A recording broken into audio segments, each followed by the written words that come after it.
Hi, everybody, and welcome to the latest episode of the Endless Cells podcast. I appreciate we've been off your screens for just over a month, but we're back now. We have some plans which we'll get into for the future, which we'll talk about shortly. But first of all, I'm joined by Gav, mate. How you doing? I'm good, mate. I'm good. We were never really away. But very, very glad to be back and good to see you and McGinty. Buzzing. It's been quite a few weeks. I'm sure we'll get plenty to talk about. 100%. We haven't gone away, McGinty is the shout that us Irish people would give, and I'm happy to be with you guys again, having a wee beer. I'm on the rock shore. McGinty, what about yourself, mate? You keeping well? What are you on?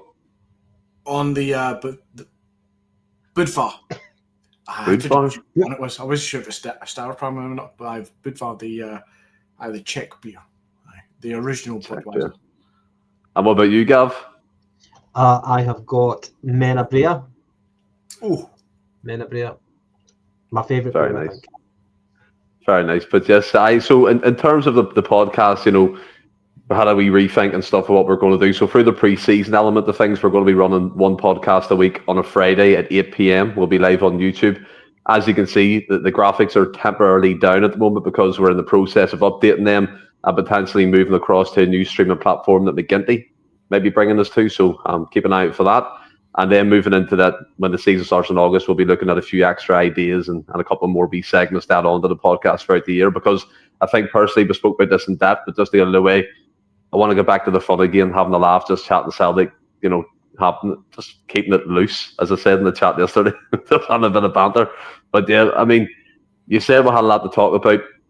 I think first and foremost, Gav, to start with, obviously, the sad passing of Lisburn Land legend, John Clarke. Do you know what I mean? That's one thing we have to talk about. First of all, his funeral mass was today. There was people like Ian Wright, Roy Keane, Neil Lennon, Brendan Rodgers, existing members of the squad, his family and friends, and on a very sad occasion for the Celtic family. A guy who played a pivotal role, as I said, in the greatest success that Celtic's ever seen. Also with Wim Jansen, he was the assistant manager, I believe, and when I started seeing him on my screen when I was younger, he was a kit man. Do you know what I mean? He was always involved in Celtic Football Club in one way or another. And I've listened to a few Celtic podcasts, and they were talking about all the legends writing the book, and he refused to do one because he was that humble of a guy. He didn't want to offend anyone with words, and he just epitomised what Celtic means. He was a legend. He worked, right up until his last days. To be fair, he was an ambassador of the club, and just one of them guys, Gav, who was a shining light for his years with Celtic. Yeah, it's obviously very, very sad for the Celtic community and obviously for his family as well. And it's a stark reminder that we're kind of losing that physical connection to the Lisbon Lions. We've only got a few of them left now, with Willie Wallace, Jim Craig, and Bobby Lennox are the three remaining. And I think we've always cherished them as Celtic fans, for what they did, for the achievement that they brought to Celtic, and they made it such a household football club, on the global stage. Everybody will remember. No one will ever forget their achievements. So it's sad. I never knew what his health was like before he passed. I never knew if this was something that some people knew about, that maybe he had any type of illness, but it was a shock. I never saw it coming. But for his kind of tenure at Celtic, I think he joined us before Jock Stein became the manager. I think he joined us roughly about 1960, and Celtic were going through a right bad patch at that period. There was a long period of no trophies or no success, and he was there before the success came. So he was there in the hard times, and he was there in the good times as well. And certainly he flourished under Jock Stein whenever Jock Stein came in and brought in the players that he wanted, and made us a title-winning team. And he was there for start of the 9 in a row. I don't think he saw out 9 in a row. I think he left some point mid-70s, maybe just before the 9 in a row was accomplished. But he was certainly a pivotal figure in Celtic's greatest ever team.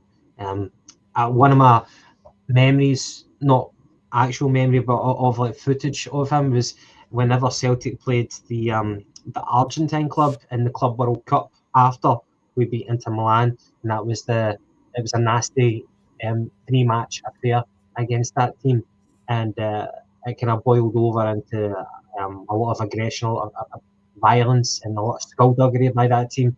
And at one point, one of the opposition players, one of the Argentine players, tried to take a boot out of one of the Celtic players, and he ran up to them and to kind of confront them, and they did that, put him up, and it was that kind of old-fashioned, kind of fighting style, and it always kind of struck with me. I found it quite funny, but at the same time, he was there to back up his teammates, and that kind of, it was a symptom of what the Lisbon Lions were. They stuck up for each other.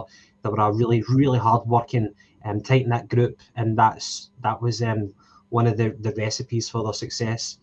So in terms of the passing, really, really, really sad, and just a reminder that we don't have many of them left now. So I guess we cherish the remaining years that we have with these players. 100%. I can echo everything you said there, Gav. I mean, as I said, from my point of view, McGinty, I only really became kind of synonymous with him when he was the kit man. Obviously, my granddad told me stories about the Lisburn Lion team, and he featured heavily, and all the stories he told me, throughout the years. And like what Gav said, he was embodied the club from the 1960s right up till this decade. He was involved, and that's testament to the man himself. And the turnout for his mass today was sensational. Seen as a coffin past Celtic Park on the way, and the crowds were there. They were clapping their hands, obviously throwing scarves and flowers at the cortege and things, and it's just beautiful to see. And I think Celtic's one of them clubs where it gets banded around a lot like a family club. But in an instance like this, you can see really what the Lisburn Lions still mean to a lot of people, and even for the younger generation like myself, that it's drummed into us from an early age of what they managed to achieve, the records that they set, and it's really why Celtic are on the world map as a football club still. Exactly. I couldn't say much more than what Gavin's already said. In fact, Gavin says more than I probably ever could have on that one. We're all far too young, the three of us and the rest of the guys in the podcast, to have witnessed these guys playing, to appreciate them. But as you said there, Stephen, from a young age, even new Celtic fans born today are going to grow up learning about the Lisbon Lions and the achievements that they made. It's not just the 30-mile radius thing. It's not just they won everything they entered that year. It's everything together that makes the Lions so unique in so many ways, not just to our club, but to every club around Europe. Every club knows about Celtic around Europe because of the Lisbon Lions and guys like Clark and what they've done for this club. And it's testament to them that right up to, as you say, this decade, this year, these guys, the ones still with us, they live and breathe this club more than anybody else. And for me, this is why, regardless of what role any of these guys played in 1967 or there and thereabouts those years, every single one of them are in their own category of being absolute legends for this club, because in our long history, that is the period of time that for me defines us as a club, as the family club that we are, the close-knit, the champions, the winning mentality. Everything about our club, for me, stems from that kind of period. 100%. And as I said there as well, it's why we still remain very high on the world map in terms of people knowing about us, the history, and everything that comes with that. And obviously, God rest him, and all our thoughts and prayers with his family, his friends, and the wider family circle. And other sad news as well, Gav, this week, it was very hard-hitting to a lot of people. Diogo Jota, the Liverpool forward, unfortunately lost his life. Coming back from Portugal, I believe, with his brother in a car, and they were getting the boat over to England again because he was advised not to fly for some reason or another, without getting into detail. But unfortunately, it's life. It just hits you in these mysterious ways, Gav. And him and his brother perished in a really bad car accident, and he leaves behind a family, 3 kids, and he was just married a week before, I believe, as well. And I'm not a Liverpool fan or anything, but you have to have a heart on you to, appreciate the sadness that causes, appreciate the hurt that brings, and to many people within football, many people who coached him, whether it's at Wolves, whether at Liverpool, whether it's former managers, former captains. I've seen footage today of Jordan Henderson paying his respects at Anfield, and he was in tears, basically. And it's just a sad situation. It was a thing that broke very early during the week. I think would have been Wednesday or was it Wednesday? Yeah, I believe Wednesday. And first of all, didn't believe it. I thought it was a wind up because sometimes you get these clickbait headlines, and then unfortunately the news broke that Diego Yalo of Liverpool lost his life. Gavin, very sad situation, isn't it? Aye. Grim news. It didn't feel real whenever you heard about it, and but for somebody at 28 years old, you know, in the prime of his life, father of 3, recently married, as you said, for his life to be taken away, and for his younger brother, to die. You can't imagine, unless you've been through that, you can't imagine the impact that has on a family. For the kids to grow up without a father, for the wife not to grow up or to continue in life without a husband, and you know, his parents as well, to lose 2 children. Nobody can imagine what that's like unless you've been through that, and it's tragic, you know. It's horrible, and that's from the kind of personal aspect. But from a kind of sporting point of view, just news that you do not expect, you know. It kind of makes you think about like Antonio Reyes, who used to play for Arsenal. He died in a tragic car accident. That was after he retired, and I guess one of the most memorable sporting tragedies of all time would perhaps be the Busby Babes back in the 50s when their plane crashed in Munich. Just unspeakable, tragic, you know, passings, and as you said, it's life, yeah. And I just hope that Liverpool, as a club, they've been through a lot of hard times in their history, and they know how to kind of rally around, and not just Liverpool, but Merseyside as a whole. I know that the kind of bond that the rivalry that they've got with Everton, but and tragedies like this, it can turn into a bond, you know. And I'm sure that they'll rally around, and they'll be a fitting tribute by Liverpool Football Club. Yeah, and Monty comes in heartbroken for Jada's wife and kids. Imagine putting those kids to bed knowing they won't see their dad again. And things like that really, really get to me. Obviously, having 2 daughters myself, and used to as well, having kids. And I think that's what really hit home to me. Lovely person, Jada, fantastic footballer. But first and foremost, McGinty, you're a family man. Do you know, you love your wife, you love your kids, whatever situation you're in, your kids come first. And like Monty said, it's heartbreaking. It's heartbreaking news. And echo what Gav said, if Liverpool can use these times to get stronger and create them bonds around them, keep the family close to them, then hopefully going forward, the healing process can start, and, you know, moving forward together with Jada's family and Liverpool Football Club.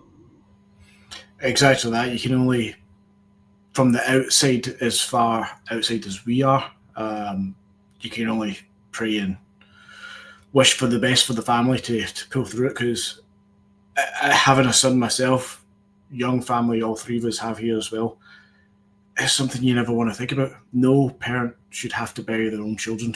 It's the wrong way around, sort of thing. It must be absolutely heart-wrenching.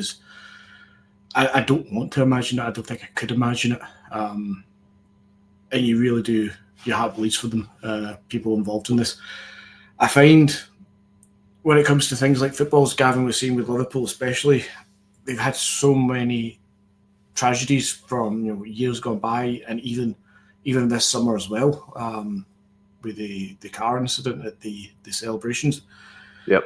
I feel like because football, and this is not to take anything away from Liverpool, because this is a tragedy beyond recognition at times, but as football, as a sport, as a means of entertainment, as a thing, especially in Europe and, you know, Latin America, is such an emotional pull and such an emotional subject for all of us, that albeit nobody is, you know, we're not physically connected to Diogo Jota, so the loss for us on paper isn't that much compared to, as somebody in the chat put up, you know, X, Y, Z people pass away, all these. But when it comes to something like football, the emotion is so strong, just within football fans, in our own clubs and within football itself, that it does hit you. It does feel something surreal. And I get that he's nothing to do with Celtic or me personally, but this is a moment you feel when you kind of opens your eyes a little bit, makes you wake up. It was kind of similar with, for me, it was kind of similar when the Linkin Park singer Chester passed away, and then Chris Cornell as well. they're people that I grew up listening to throughout my teenage and formative years. And when people like that pass away, that you grow up, music is such an emotional thing as well. That really hits you, and you realise how vulnerable we all can be. And it's the same with Diego Jota in the football world and family. Everybody's going to feel that because it's such an emotional tie to this sport, to these clubs that we all follow. Even if you're not a Liverpool fan, you still know who Liverpool are. You still know what that bond and connection is with that city and that club and the wider football sport. It's heartbreaking to hear. Yeah, 100%. And to take it away from the chat we're having now, and we respect obviously, and both men who passed away, one legend and John Clark, and a footballer in his prime, like Gav said, and Diego Jota. So, and Brian Moria, I appreciate the comments you're putting in, buddy, and 100%. I'm fully behind you in that aspect of things. I know there is atrocities happening throughout the world at the moment, and it is disgusting that the news don't report and over half the stuff that goes on in the world that we see on social media, and that'll never change. It's the MSM, so to speak. But yeah, if you can highlight it, and I'm not taking away from that, but I'm just talking about two very unfortunate deaths that everyone on this football platform will know about at this moment in time. But to take it away from that, McGinty, Celtic at the moment are in a pre-season friendly against Queen's Park, and we said we'd keep an eye on it for the people who've decided to join us tonight, and thanks very much for joining us. I mean, the starting lineup was Ross Doohan in goals, Donovan, Murray, Trusty, Frame as the back four, McGregor, Engels, McCann, Bonner, Montgomery and Kenny make up the kind of forward-thinking players midfield to attack.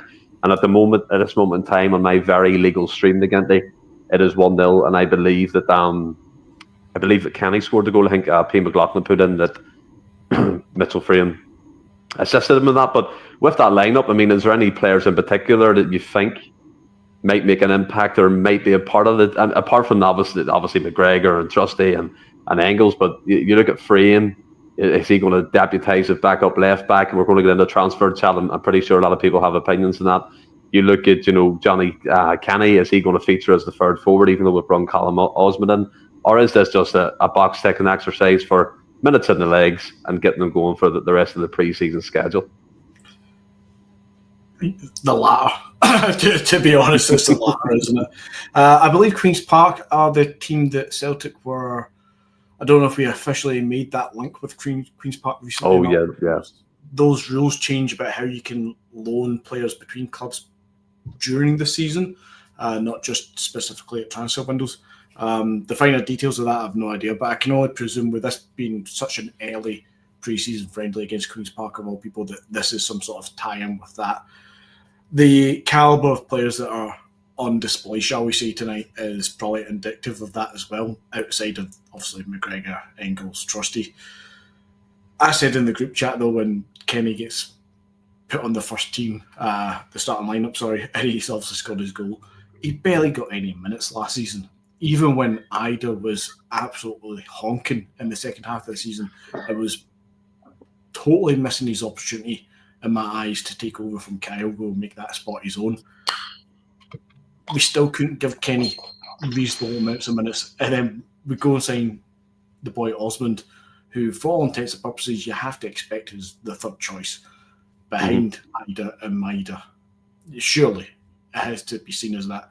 So to give Kenny these minutes it's all a bit funny. I'm chuckling at it because it's completely fucking pointless. He's surely halfway at the ball. Don't hold back, McGinty. You've only getting started there. I mean, Gav,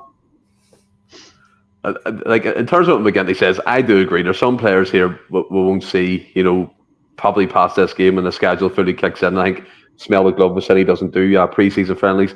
I think many of us do, but I mean, in terms of just watching the squad players, seeing maybe some exciting youth talents coming through, it can be an interesting time to see if they can kick on.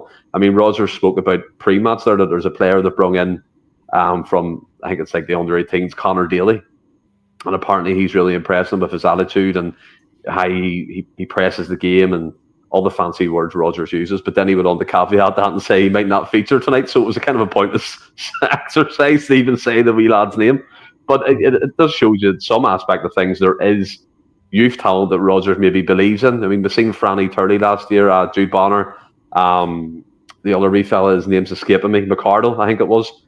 He came on last year for a few minutes and he looked decent. But I mean, as McGinty said, this is minutes in the legs. It's the first game of a really heavy schedule. And it's just good to see the Celtic back in the grass, isn't it, so to speak? Yeah,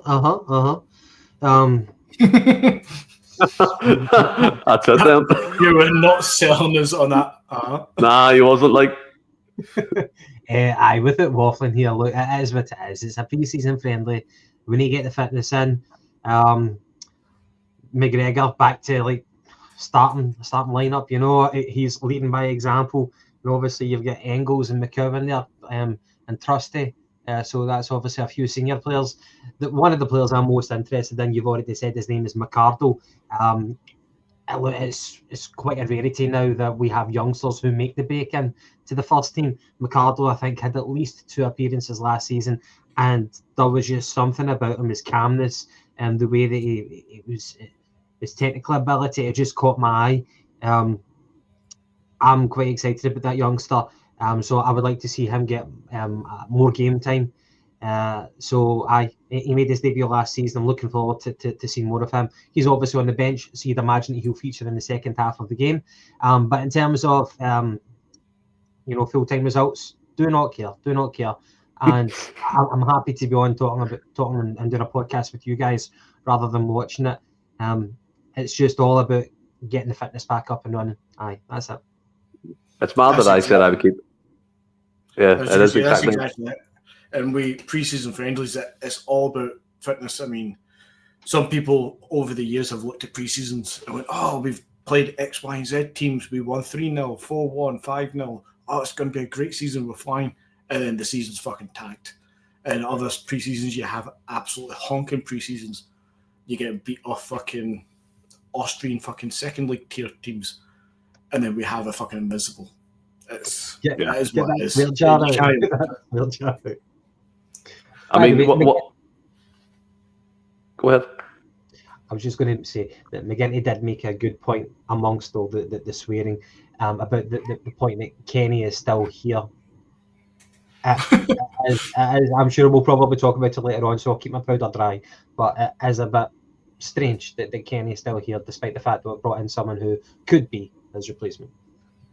Yeah, that's it. We'll get into that situation in a wee minute when we come on to the incoming transfers so far. What I was going to say, I'll keep everyone updated on this match, even though I missed the first goal. But hey ho, it's 1-0 at half time, and that goal scorer was Johnny Kenny. And at the moment, Celtic TV are showing Benjamin Nygren doing the signing work and some pre-season training videos, which is very exciting, behind the paywall, obviously. But before we come on tonight, and actually before the Queen's Park match kicked off, Gav, one of the most, well-known secrets or well-known transfers that was going to happen for the last 3 or 4 weeks. Hayato Inamura has signed a 4-year deal with Celtic, and he will wear the number 25 shirt. It looks like, from all intents and purposes, getting a squad number like that, he will be featured in the first team. Because that's to me that's a first team number, unless I'm thinking about Football Manager and them sort of things when you choose your squad numbers and stuff. But Roger seems excited by the signing. He was saying they've been tracking him for a while in the J League. It's a bit obscure. It's a bit a signing that it's even probably lesser known than the likes of Rio Watate was. Dyson, Kyogo, even Iraguchi, and even Kobayashi. I think he was playing for Faisal Kobe when we signed him. So we're signing Inamura from a relegation-threatened team in Japan that looked like, in all probability, they will survive just by the skin of their teeth. It looks like by his stats, he's a left-footed player, good on the ball, good at the quick switches of play to the wings. But then again, I think back to Kobayashi. Smell the gloves, sprung him right up there. And that's what Yuki Kobayashi was, the Postecoglou. He was meant to be that guy who was the ball player, left-sided. And he just didn't take to the SPL, the physical nature of it. The fella Inamura has only played professionally for 18 months, coming through the university system that Rio was in, and the likes of Kyogo featured in. And it's a strange signing. I mean, what's your thoughts initially? Do you see merit in it? I mean, does that mean we're going to clear off the likes of this Trusty maybe up for transfer? Is a couple of these players that maybe we don't think should leave, are they available for transfer for signing players like Inamura? Yeah, look, it sounds very strange, very strange. Now, I'll start off with one attempt at being positive. I don't mean to crucify the guy before he's even kicked a ball for Celtic. We spoke about it in our group chat, and Ross did make a valid point that he said that we wouldn't have signed him if we didn't see that he had something about him. So let's kind of think about that. However, talking about what we know of the guy, what we've been told of the guy. So he's 23 years old. He's played, I think it's half a season maybe in the J League, but before in the previous year. So he's got 6 months worth of professional experience. But prior to that, he was playing for his university team. Now, we should be fairly familiar with that as Celtic fans because we've had the likes of Rio Hatate, who kind of came through that same process of the university team before going on to become a fully fledged international and professional player in the J League. So that's the kind of background of the guy. However, he's 23, so just kind of want to kind of emphasise his age. Roger said in his interview that he's a young player. When do you stop being young? You know, in football, is 23. That's not a prospect. It's not a prospect age. 18, 19, 20, 21, maybe that's still prospect age. But I think calling a 23-year-old a youngster, it's been overly generous. Now, I watched it. I think it's called Celtic AM. That's the podcast that Hamish does, and he did a really good episode, which apparently nobody in our group chat has watched apart from myself. But I will just try to relay the information I picked up. So Hamish spoke to a Japanese football expert, and the Japanese guy said that let's dispel this myth. He has not played at left back. He has only played at centre back on the left side. Okay, now he's left footed. He has got an eye for a pass. He likes to take risks. He's always moving. He's always making an angle for the ball. He's fast without being lightning quick. And as I said, with the passing, he likes to make forward passings. He likes to break the lines as well. However, sometimes he does get caught out by being too risky with his distribution. Now, some people might say that that's a good foil for Cameron Carter-Vickers, where he's the kind of the rock, and then you've got somebody playing with him who's kind of breaking the lines. However, the kind of worrying things that this Japanese expert did say about Inamura is that he struggles for physicality in the J League. Now, don't going to patronise anyone here, but if that's what's happening to you in the J League, how are you going to fare in Scotland? And if people smell blood, which we've seen, people smell blood with Trusty, never mind Kobayashi, and they were exploiting it with Trusty. So if they smell blood with this guy, who is quite, I don't think he's overly tall, but he's certainly not kind of bulked out or whatever. So I think people are going to try to exploit that. So I guess it brings us to the point of why have we bought him? If he's going to play as a partner for CCV, is he better than Trusty and Scales, who've obviously played that role already to mixed success or mixed failure, if you want to use that phrase? It looks like a bit of a punt, a low risk, potentially high reward one. But see if this guy was like 19, 20 or something like that, maybe I'd get a wee bit more optimistic about it, where he's got, scope to kind of fill out and stuff like that. But the fact that he's 23 years old, struggling for physicality in the J League, and we're expecting him to make the transition to Scotland and somehow acquit himself well, I don't know how that's going to play out.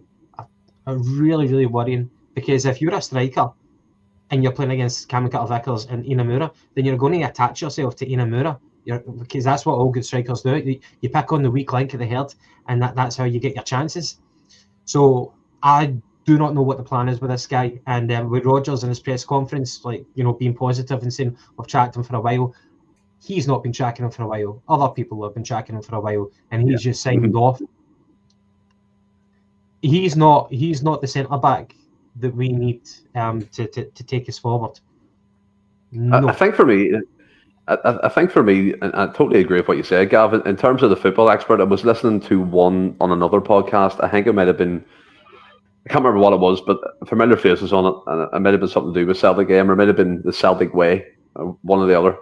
And it was a guy who watched Japanese football, and he was basically echoing what you're saying there as well. And if it's the notion of Celtic keeping their toes in the Japanese market, then McGinty, without being, ignorant, I'm sure there would have been better options within the J League than Inamura at the same age, at probably maybe a more expensive price. But I've seen Spurs sign someone for £6 million to play centre back from the J League.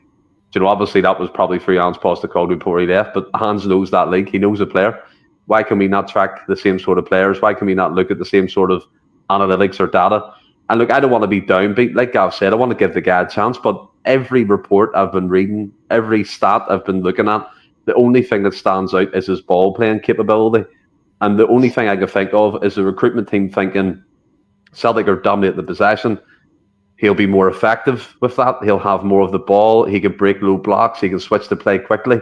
But then, like what Gav said, if we get hit with physical centre forwards, and there's a lot of them in the Scottish Premier League, then we've seen the likes of Trusty bend over and get shafted. We've seen Kobayashi play a couple of games, they get punted, never seen again. We've seen Scales fall on his arse like a donkey. So, why are we signing? And no disrespect, and it may sound really negative, and I don't want to come across like that, but fuck it, I am. Inamura, he's come in, 4-year deal. I mean, what do you think about McGinty? I think it's just a shambles, in my opinion. I think Jay's going to love me in the next 30 seconds. It's 100% a fucking board signing. I don't care what Rodgers is going to say on the side. He's keeping the peace to some degree. He's not going to... he's coming into his final season of a 3-year contract that he told us all that he was here for 3 years.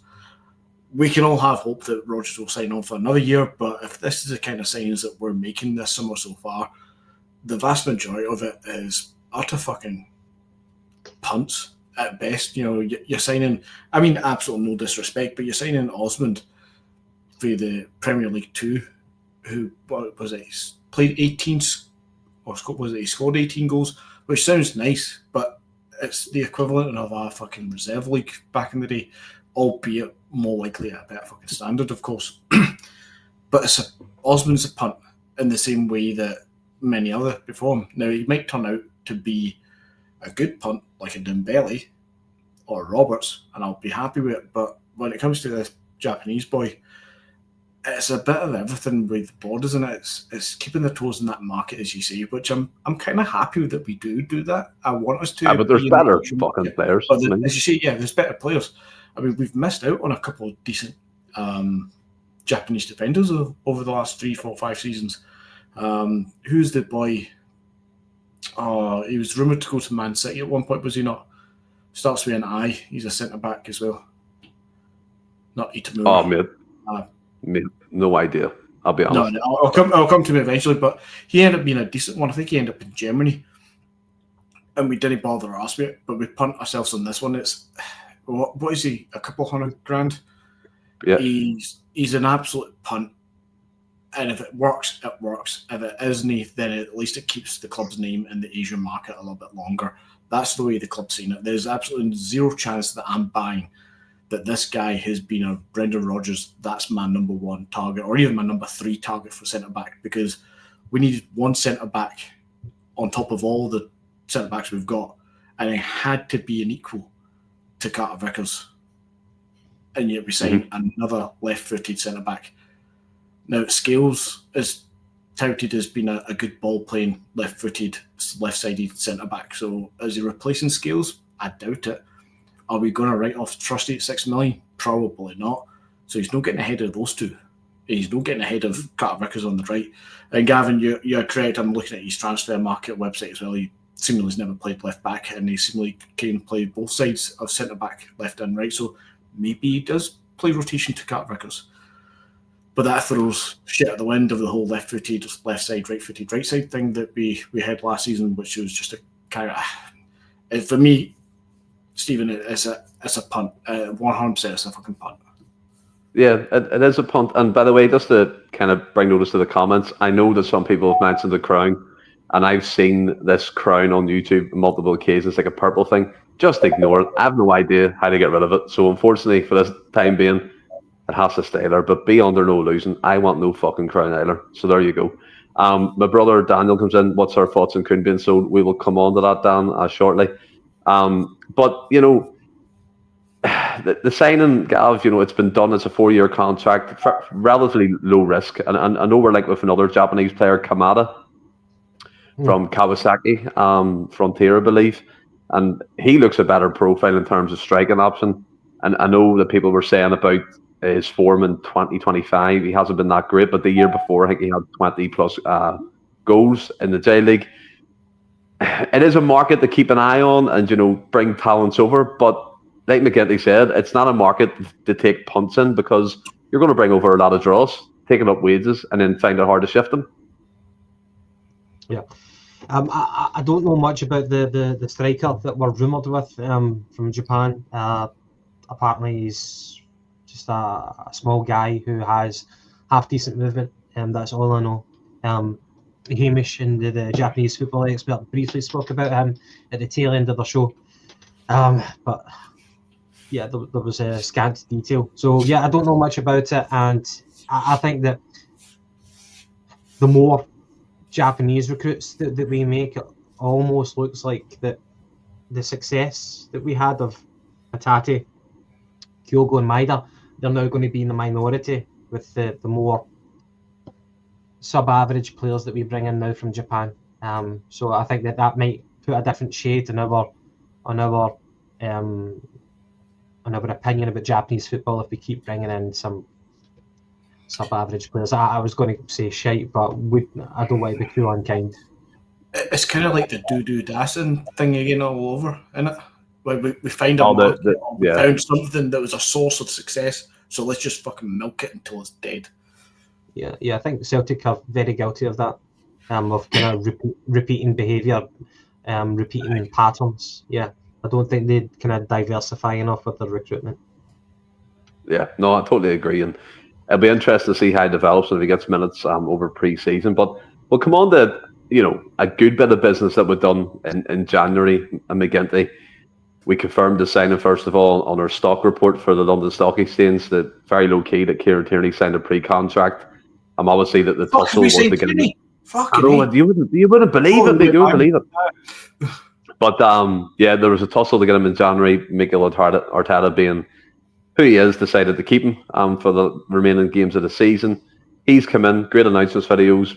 About time Celtic's media team got their finger out of their arses and actually done something really good to get the fans excited. But regardless of injury record and stuff here, McGinty, having the world-class left-back on his day, back at the team, I think that's a fantastic addition to the squad. 100%. He's... we've said in the group chat as well, and Jed will love me again for this. It's something that's been known for a year that we were signing, if not longer.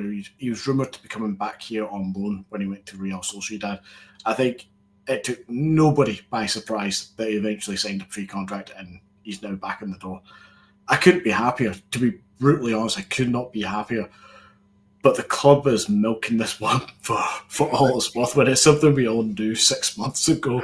Like, still get the finger out and hurry up. We need a backup for him there as well, because, as you say, with injuries, we're going to need a bit of rotation then to help the lad out. But when Kieran Tierney's on his day, fit as a fiddle, doing his thing, he's one of the best players outside of a select 2 or 3. He's one of the best players we've had this century.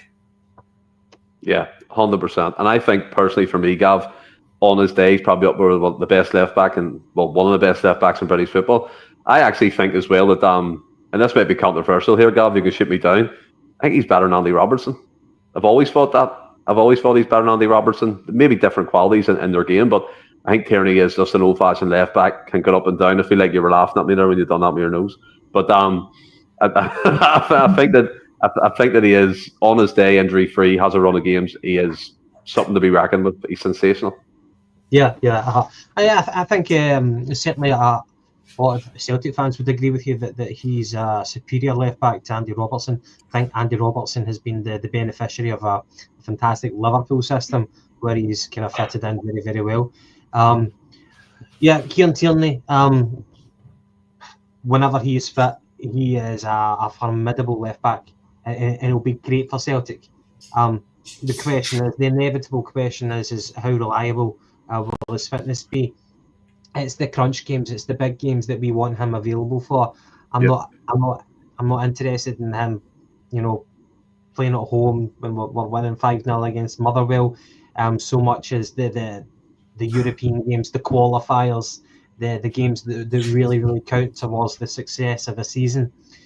That's when I want Kieran Tierney to be fit. But that's kind of out of his hands as well. It's just about how well his body holds up and a bit of fortune as well. Don't underestimate how much good luck or bad luck might play a role in his upcoming season.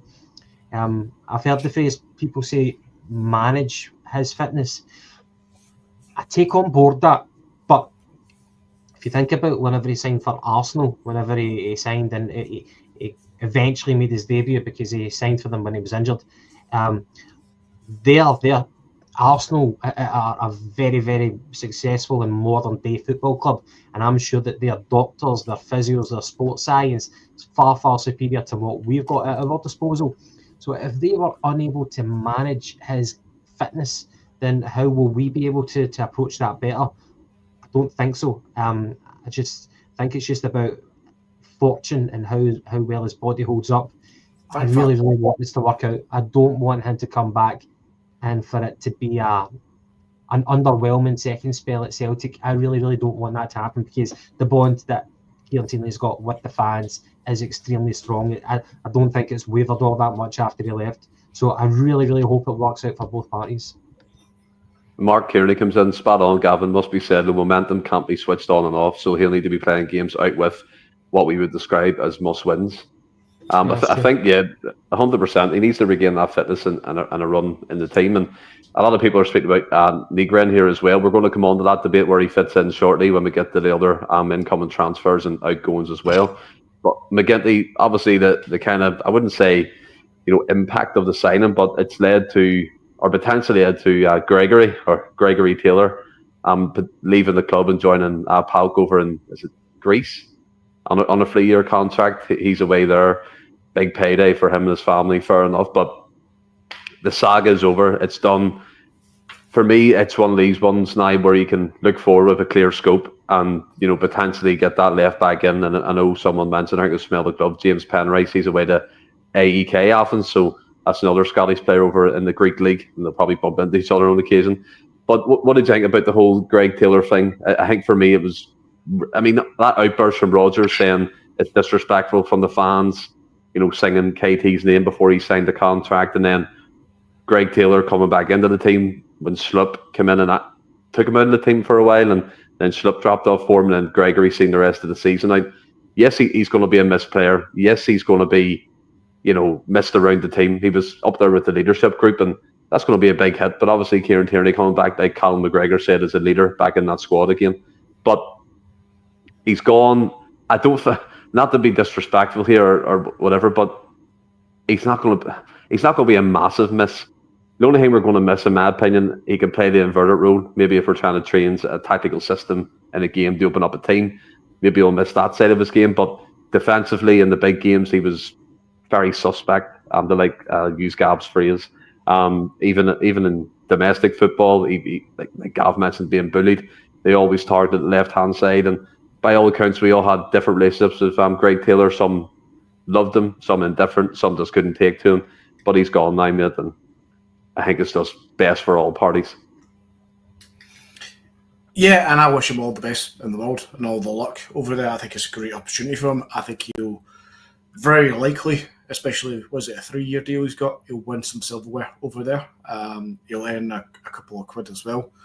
And with was it just had a newborn baby very recently as well, so a great place to live for a couple of years. If he decides that he stays on the continent in Greece for a lot longer than a few years, then the guy might make a great life for himself there. But whilst the baby's still very, very young, the kid's not even going to be in primary school by the time he's likely to come back to the UK.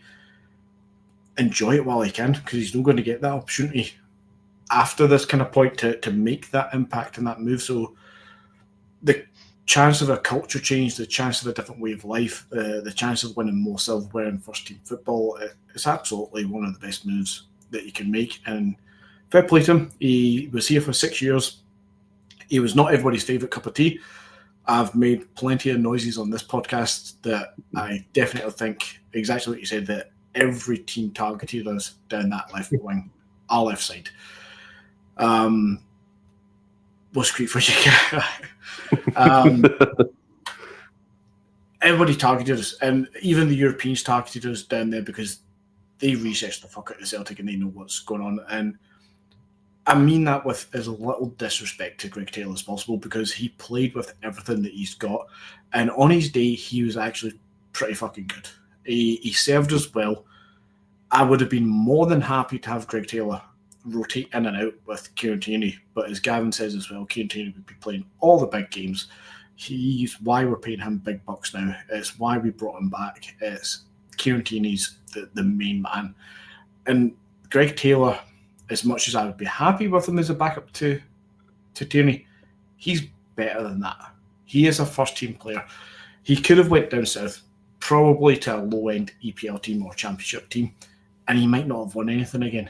But he's went to Greece, to a club that can win silverware, and he can earn a couple of quid. I've got all the respect for what he's done for the club here, and all the respect to give it a chance somewhere else. And good luck to him. Absolutely good luck to him. Yeah, and he got his own wee 4-minute video describing his departure, Gavin, Sky Sports. I don't know if you managed to catch it, but he explained in detail why he took the opportunity and when he did, and how hard it was for him to leave the club. And like McGinty said, look, many regarded him as probably a squad player for us, but he just seen himself as first choice because the rest of the left backs were brought in were absolutely fucking shite and couldn't do anything with the ball or do anything on the pitch. Leave Burnby out of this. Aye, Burnaby, apart from Burnaby. But yeah, it's as I said, mate, it's done. He's gone.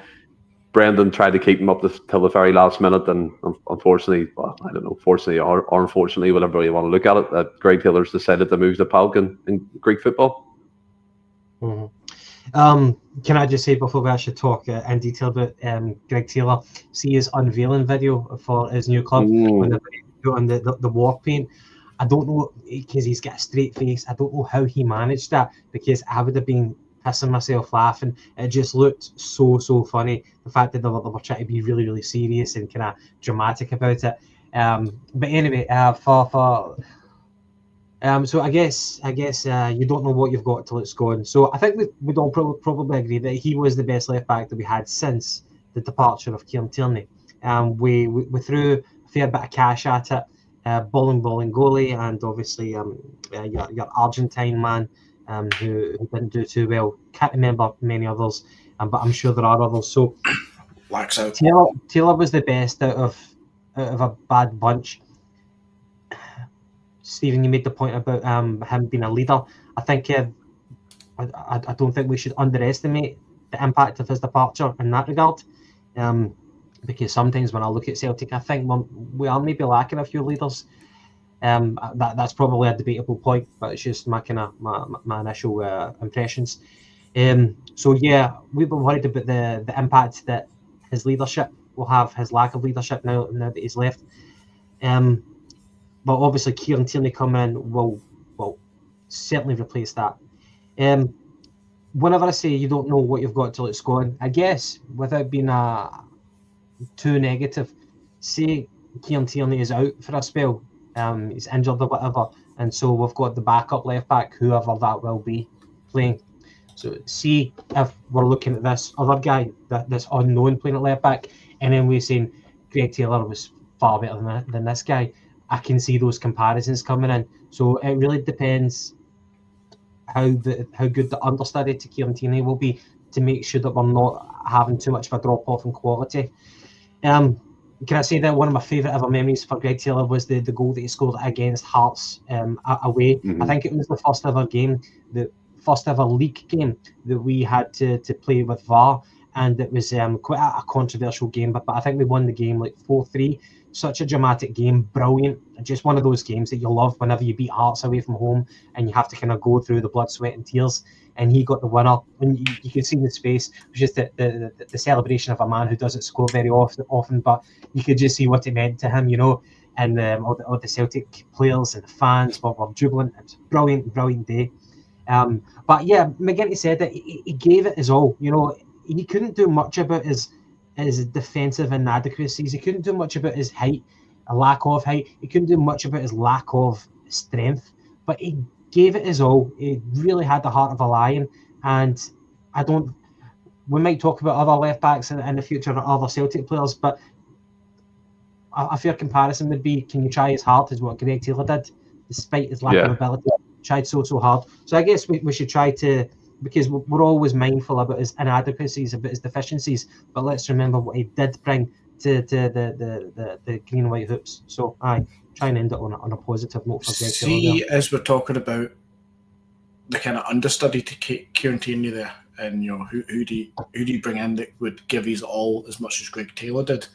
I would love somebody to do that, but at the same time, I think this is the best time to actually bleed in a youngster. And they need to be good enough. They need to be good enough. It's not they do, Gavin. And I'll throw the name back out that I've thrown about for the 6 months now. The understudy / rotation to Kieran Tierney, the best option would have been Alex Faye, because you would have got 20 to 30 games throughout a season of 70 games, rotating in and out, subbing on and off, and probably got a lot of game time to develop as well at Celtic, and actually was pretty fucking decent. Not outstanding, but pretty decent enough to play that position as the rotation to a guy like Tierney.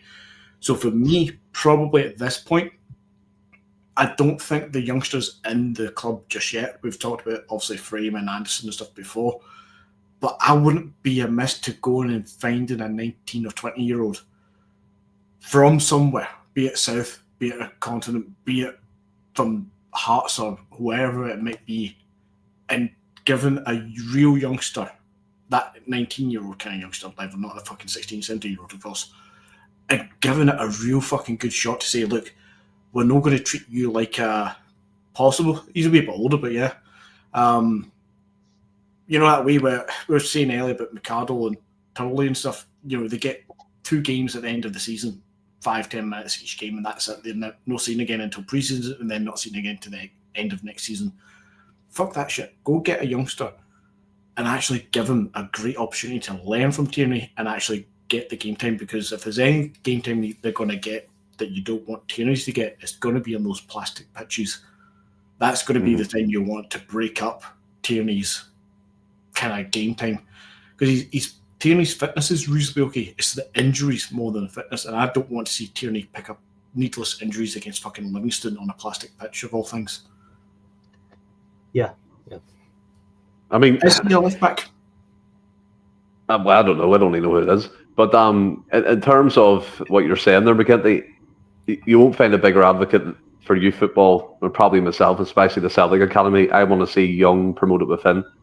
But the counter argument to that would be, if we're having a bad run of form and there's something, let's say Mitchell Frame comes in for KT when he's injured and he's absolutely stinking the gaff out, people, why do you not sign that backup left back? Why do you not sign some of the talents? And I would say that myself, do you know what I mean? So there has to be a balance, and I think Gav nailed it. You have to be good enough. You have to be good enough to step into that position, to step on the pitch for Celtic Football Club. And we talk about pathways and development, and I take the piss sometimes because I don't think genuinely there is a pathway, but you know, there has to be a point where you stand out, where the manager is forced to put you in a squad, is forced to choose you, and just unfortunately at the minute that doesn't seem to be the case. And we're 60 minutes in this Queen's Park game. It's still 1-0 Celtic, and by all accounts, Queen's Park have had the lion's share of possession since the start of the second half. So yeah, there you go. That's my detailed analysis of the game so far. But Gav, you want to say something there? Yeah, just McGinty made the point about the plastic pitches. Correct me if I'm wrong, but I think this coming season is the final year of the plastic pitches, and there are going to be 3 teams who've got plastic pitches. You've got Kilmarnock, you've got Livingston, and the other team that's been promoted as well, they've got a plastic pitch. So that's 6 games in total away that we can play the likes of Kieran Tierney and maybe even a Cameron Cutter-Vickers, who, you know, is quite susceptible to injury on those types of surfaces. So it puts a massive onus on your understudies to be of an adequate ability level, competency level. So I don't think we can get it wrong with the understudy to Kieran Tierney. just touching on Monty there, as a wee joke, it was running through my head. If Taylor's on a 3-year deal in Greece, I fully expect him to replace Tierney again in 3 years' time once he's broken down. All jokes aside, I was actually listening, Gavin, to a podcast a week or two ago, one of the Sports Sound podcasts, whatever it is, through BBC. And they had the guy on, I can't remember his name, not Doncaster or anything, but you had the guy on who is in charge of a lot of things with Scottish football, and one of his remits Maxwell? This whole no, I don't think it was Maxwell. But one of the things he was in charge of was this whole transition from the vote that we had last year to scrap the pitches.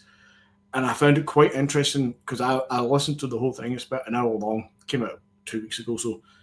And I was waiting for that point of confirmation that this is the last season, because there's been a wee bit of debate. There's a year's extension to it. Then there was obviously Falkirk and Livingston coming up. I think Falkirk not long laid their plastic pitch down maybe a year ago.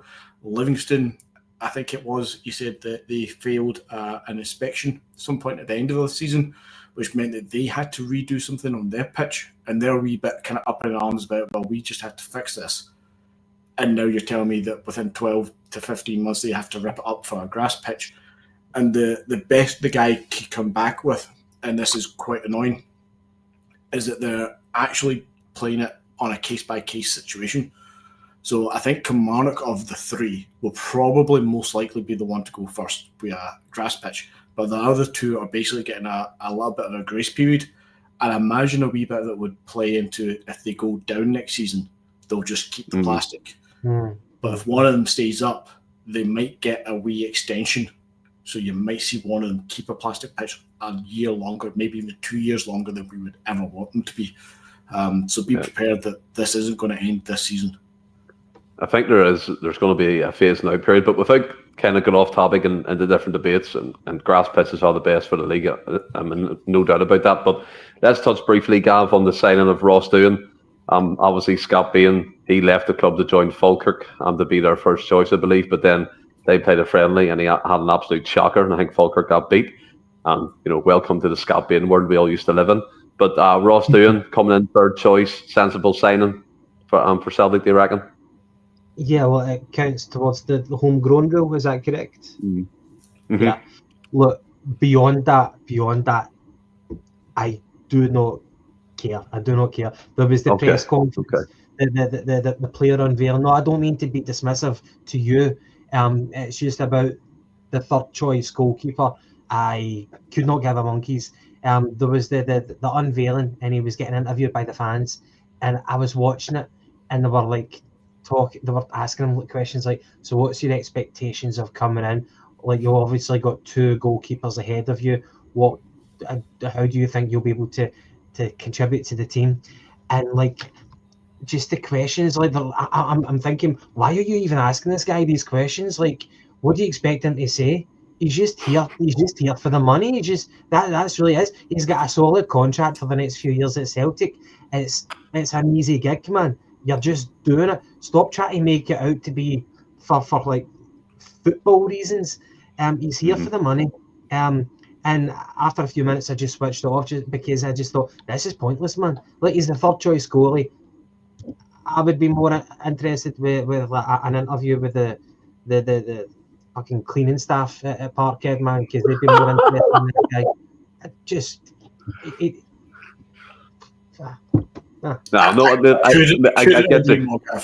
I get you. I mean, but we're talking about the announcement. Again, then you spoke about the milking the Kieran Tierney situation.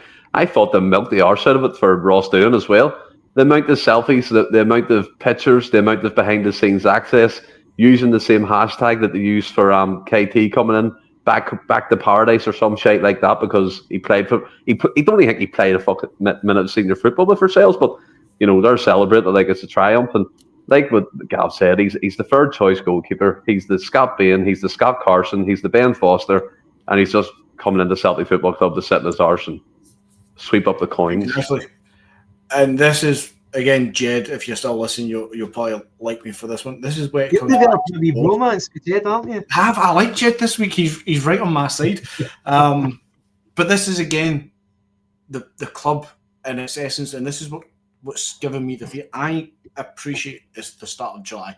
I appreciate is literally still 2 months to go. I think it's about 7 or 8 weeks still to go in the transfer window. I am not panicking. I believe fully we will get more players in, and I believe fully they will be better than Ross Doohan and who's the other guy that we fucking signed? Osmond. There'll be We're going to come on to him again, though. We're going to come on to him. But there'll be more ready-made players will sign for us in the next 8 weeks. I do get that, and I do have faith in that. However, the way that we're milking Ross fucking Doohan, the third choice goalkeeper that 2 years ago we released because we deemed not good enough to be third choice goalkeeper, and yet we bring him back to fill a fucking quota, as you say, Gavin, a quota that doesn't even need to be filled in this kind of way. We can put 2 goalkeepers into the European squad. It's a minimum of 2 goalkeepers. We don't need a third. We could have used that quota for Mikado if you wanted to, or Dane Murray at centre-back, whoever. It could have been used at any position. He did not need to be signed for that quota. You've then got a B list of players for European football, which we could have brought up any of the number of youth goalkeepers, which is what Doohan was 2 years ago for the club. So it's a completely pointless signing. But the fact that the club are milking it so much and pushing it as like, oh, welcome back, here's the 4th signing of the window so far. It's like, really? Are we preparing ourselves this badly that we might not actually get this many transfers in? I mean, again, 8 weeks to go. I believe we'll still get plenty more in. But is this how we're setting it up to try and pump it up so much so early because we know that it's not going to reach the heights that we know it's going to be? It really is quite fucking... Yeah. It's awful. It's awful. It is. We'll come on to the Celtic board shortly. I know we debate it every summer, but we need to talk about it every year because, in my opinion, like Monty said, we've no faith in them, but we will come on to that.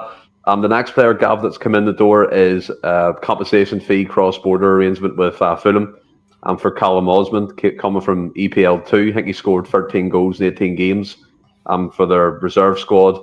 By all accounts, going by stats, he seems quick. He seems like he plays on the shoulder and can be disruptive behind, maybe can be useful for European football, who knows. But it's another signing for me, and I know I had Matt O'Reilly, but he went to Fulham left, went to MK Dons, and we had Moussa Dembele, who was a great success, and people are kind of hanging their hat on them 2 players to be the poster boys, and hopefully Callum... Who, sorry? Paddy Roberts came through Fulham. Paddy Roberts, yes. So, by all accounts, the Fulham Academy seemed to have a decent setup, but Callum Osmond, we all thought was coming in as a developmental player, but Rodgers confirmed very quickly that he's coming in to be part of the first team. So, are you excited by that signing? Can you see him really taking to it going forward, being that third choice or even second choice striker? Okay. Look, despite the stats or the lack of stats for this boy, I'm not too despondent about this signing. I used the phrase earlier on. It's kind of low risk, high reward. Now, so this boy, I think he's 19 going on 20. He was playing for Fulham, of course, in the Premier League 2. Now, they finished second in the league. So, obviously, they had quite a good team. Now, Fulham offered him a contract renewal, and he rejected it. He wanted to come to Celtic. So, it's quite old to be... for 19 going on 20, not to have any professional minutes. Now, as a direct comparison to Kenny was already scoring goals in the Irish League. Kenny's 22 perhaps, maybe 23, maybe 22. So he's older than him, more experienced, and he knows that he's been able to do it in a professional league, whereas this boy Osmond doesn't have that track record. However, listen to Osmond in his interviews. He backs himself. He's very, very confident. I'll keep my powder dry. I don't think it's going to be a bad signing. From the kind of profile of the boy, he's very quick, very nimble, very good movement.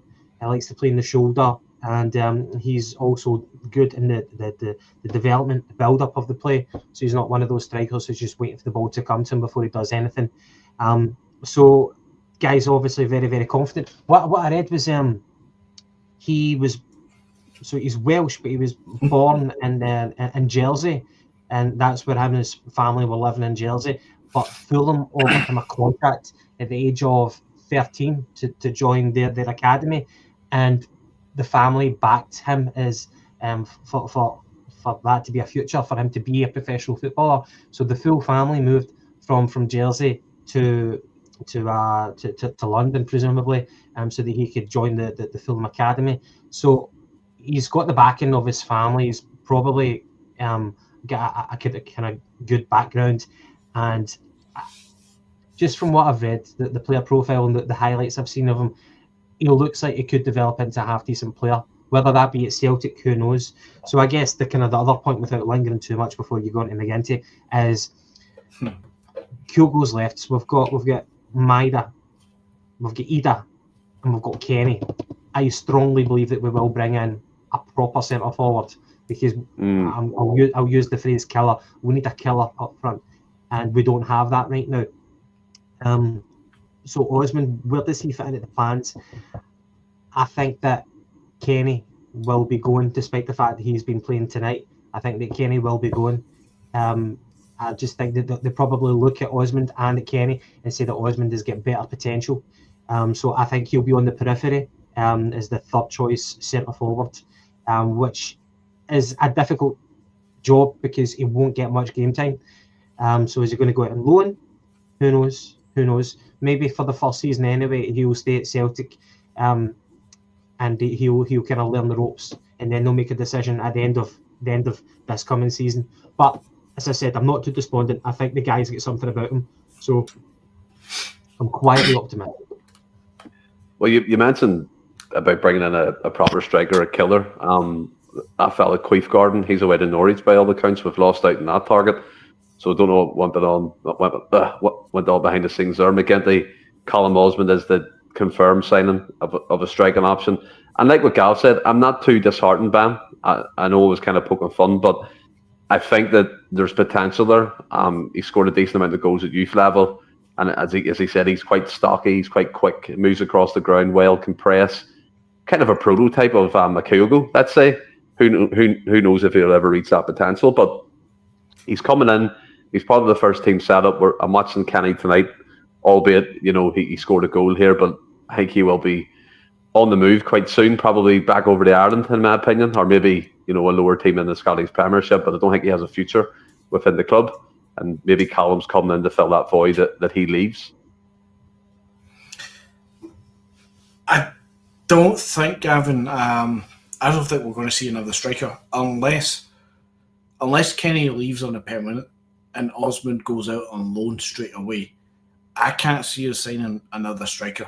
I just don't see the board signing off on it, let alone as a squad. Do we have enough minutes when we only play one up top? Everything suggests just now we might be going to a 4-2-3-1 rather than a 4-3-3, which to a lot of people might not seem like a big difference, but we'll come on to this a bit more with the next signing as well. It provides a different kind of focus and how we build up play and make an attacking kind of sense. But either which way, it's still technically one centre forward. And that, for me, should be Maeda, but it's going to be between him and Adam Ida, depending on what happens on the wings going forward. Obviously, with Jota still being injured, and if we replace the outgoing Kuhn. Osmond is a signing. I'm with Gavin. I'm kind of neither here nor there. I think it's one of these cross-border signings. It's a route that's happened a few times for Celtic, and we've actually been reasonably successful with it. Yep. I'm happy enough that we make those signings, and I'm intrigued to see what becomes of it, because it is, like we said with the Japanese guy, it's a low-risk punt. So if it doesn't work out, we don't lose too much. But at the same time, for the squad, if we take how good we were in Europe last year, to improve upon that as a squad, is Osmond that killer striker, as Gavin says? Is he going to be the one to step up? Because Adam Ida, for all intents of scoring 20 goals as a backup striker, Adam Ida isn't that killer instinct striker that we need. Aida's became a bit of that. But if we keep forcing him out left, he's not that up front. So we do need that in some way. So the dynamic of how the front three work, I don't know. But if we're going to have Osmond, Maeda and Ida as the three options, I just don't see another striker coming in. Unless Kenny leaves permanently and Osmond goes straight back out on loan, perhaps. Going by tonight's lineup, I know it's a pre-season friendly, he's definitely playing a 4-2-3-1. So I think he's looking to make that move into that system again that he played the first time around when he was in charge. And what I've seen kind of in the periphery vision, there's been a lot of cross-field passing from side to side, finding the wings quick, trying to get forward quickly, playing for that number 10. Speaking of number 10, Gav, probably the highest profile signing this summer we've made. Alongside Kieran Tierney is Benjamin Negron coming in from Neuseeland and the Danish League. I hope I'm getting that right and not butchering it. But yeah, from the Danish League, he scored over 30 odd goals. I think in his total time playing football, he scored near 60 goals over the years. He's 23 years old. Good profile about him. I was listening to a football expert on a podcast talking about him, saying that he's not a standout at one particular thing, but he's good at all these different things, which makes him a good player. He's very inept at taking the ball in tight situations. He can break the lines. He can arrive as a second forward. He can hit a shot from distance. He can also play in the number 8 position, which Roger spoke about. I found that quite interesting in his press conference when he signed him. But there's a lot of excitement around Negron. I don't know if it's because we paid a fee for him and people are like, yay, money's being spent, he must be decent. But by all accounts, he was coming towards the end of his contract at Neuseeland, and that's why we got him on the cheap. And I think this is a fantastic point by Maestro.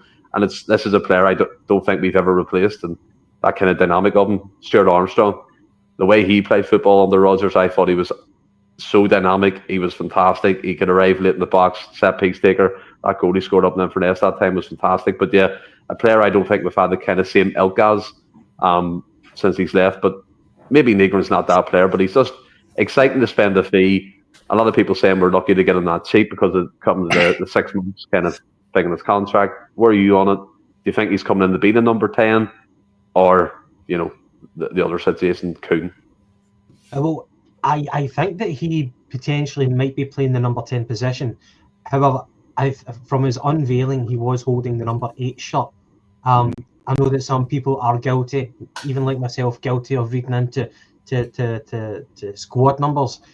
I would be more interested to see what he can do in the middle of the park as an attacking centre mid. But obviously, we have seen him play on the wing on his YouTube clips. So overall, I'm very, very excited about this guy. The guy is extremely confident. Whenever you heard him in his interview, he said that he backs himself. He's already been captain of his team as well. And the fact that he's broke into the Swedish national team, I think he's had 4 appearances and 2 goals. So everything is happening for this guy. He said he made his breakthrough as a teenager, and he's obviously worked hard in Scandinavia to kind of get the attention of other European clubs. And I think that Anderlecht to maybe potentially try to offer him a contract, but he's chosen Celtic, and I really hope it's to our benefit. Look, people might shoot me for this, but I think that he's got people. Somebody spoke about Armstrong there. When I watched his YouTube clips, for me, I saw a little bit of Tom Rogic in terms of his movement. He seems like a big guy, and he was able to kind of manipulate the ball well to take it around people. He's able to shoot from distance. He's able to take free kicks. He's got good technical close control. And he's got a lot of awareness as well. He said in his interview that he sees himself as the link between defence and attack. One thing that he doesn't really have much of is raw pace. So my misgiving is if he was to play on the wing, because we know what our wingers are like. They hug the touchline. They make that space. And obviously, if he's doing that, he's going to have to cut inside all the time if he doesn't have much pace about him. So I was just thinking maybe he would be utilised better as competition to Rio Hatate, which I think we've been crying out for. Obviously, a lot of people say that Rio Hatate sometimes turns in one performance out of every 3 games, 4 games. Well, if that's the case, then it makes sense to bring in somebody who's got something about him who can play in that kind of number 10 role, and it's only to the benefit of Celtic. So for me, I love wingers, but I'll especially love wingers with pace. And so for that particular reason, I'm hoping he's going to be an attacking central mid. And if he is the number 8, playing in the number 10 role, then fantastic. I'm looking forward to it. But all accounts from what we've seen of him, the stats, the interviews, the YouTube clips, it looks like he could be a very, very good squad player. That's what I'll say. I don't know if he's going to immediately take the jersey and play in the starting 11, but I think he's going to be a very, very competent squad player. And let's not forget about the leadership qualities that he's got that he'll add to the squad as well. Yeah, 100%. And you're right to point out as well, Gav, that Rodgers, all he really hinted towards was him playing that number 8 or number 10 position when he was speaking. He didn't really mention the wings, I don't believe, in his press conference or unveiling interview. And it's quite interesting, McGinty, that I don't know if you have his stats up there. Maybe you don't or do, whatever. But I think he has scored a decent amount of goals along with assists, and he has, hundreds of appearances or over 100 appearances at a 23-year-old, both in Holland and in the Danish league. And as Gav said, he's been captain for Neusen a few times, and they're very sad to see him go. And that cut price fee, I think, is a bargain price for ourselves. Last 6 months of the contract, and I think going to what Gav said again, I don't think will he be a key player straight away? I don't know. Is he coming in to be a squad player and fill gaps when needed just to start off with? I believe so, because I think Rio still holds that jersey for what he's done for the club, unless Rodgers wants to go down out now 10, maybe Negron will feature right from the off. But what about yourself, McGinty? How do you feel about this signing? That last bit there, Stephen, is exactly what I feel and think is going to happen. As soon as I saw the highlights on the YouTube clips, because let's be honest, none of us knew who this guy was until he was heavily linked with the club. So I don't think any of us can really say that they knew he was a right winger or number 10 or whatever, number 8 or whatever. But as soon as I saw the highlights, he screamed out that kind of Tom Rogic, Matt O'Reilly, hybrid, Armstrong, Stefan Johansson kind of 8 coming on a 10, right-sided. That you always had Matt O'Reilly and Tom Rogic. As much as they were good number 10s, they would come out to the right side a little bit more than the left side. I think this is where this guy's going to fill in that kind of space. Is he going to be an out-and-out number 10 like Rogic, or is he going to be more of a Johansson, Armstrong, more of a number 8, borderline number 10 sort of thing that would allow potentially Engels and McGregor to play a little bit more structurally in the middle while he goes out a little bit forward. That's what I see him as. As we said about the formation for tonight's game, as you two guys have mentioned already, is everything kind of looks like we're about to go back to that kind of 4-2-3-1 with the number 10. And that's when I'm agreeing with Gavin. He looks like he's going to be a very good squad player, with that caveat that it could be a great signing, first team starter, straight on the off. But I think that comes only if we do play with the number 10. Because if we stick with the 4-3-3, I don't see him shifting any of the kind of main three so far in Hatate, McGregor and Engels. But if we switch to the 10, Engels or Hatate does drop out in favour of him, because he does look like the better fit for that position. And as much as I don't know much about him, I am actually quite excited by him. I think he's a player that he's got confidence and belief in himself, as Gavin says. He's coming with a lot of hype. I've heard some guys from Scandinavia who've talked well about him on TalkSport and stuff like that. He's very much, I think, going to use us as a stepping stone.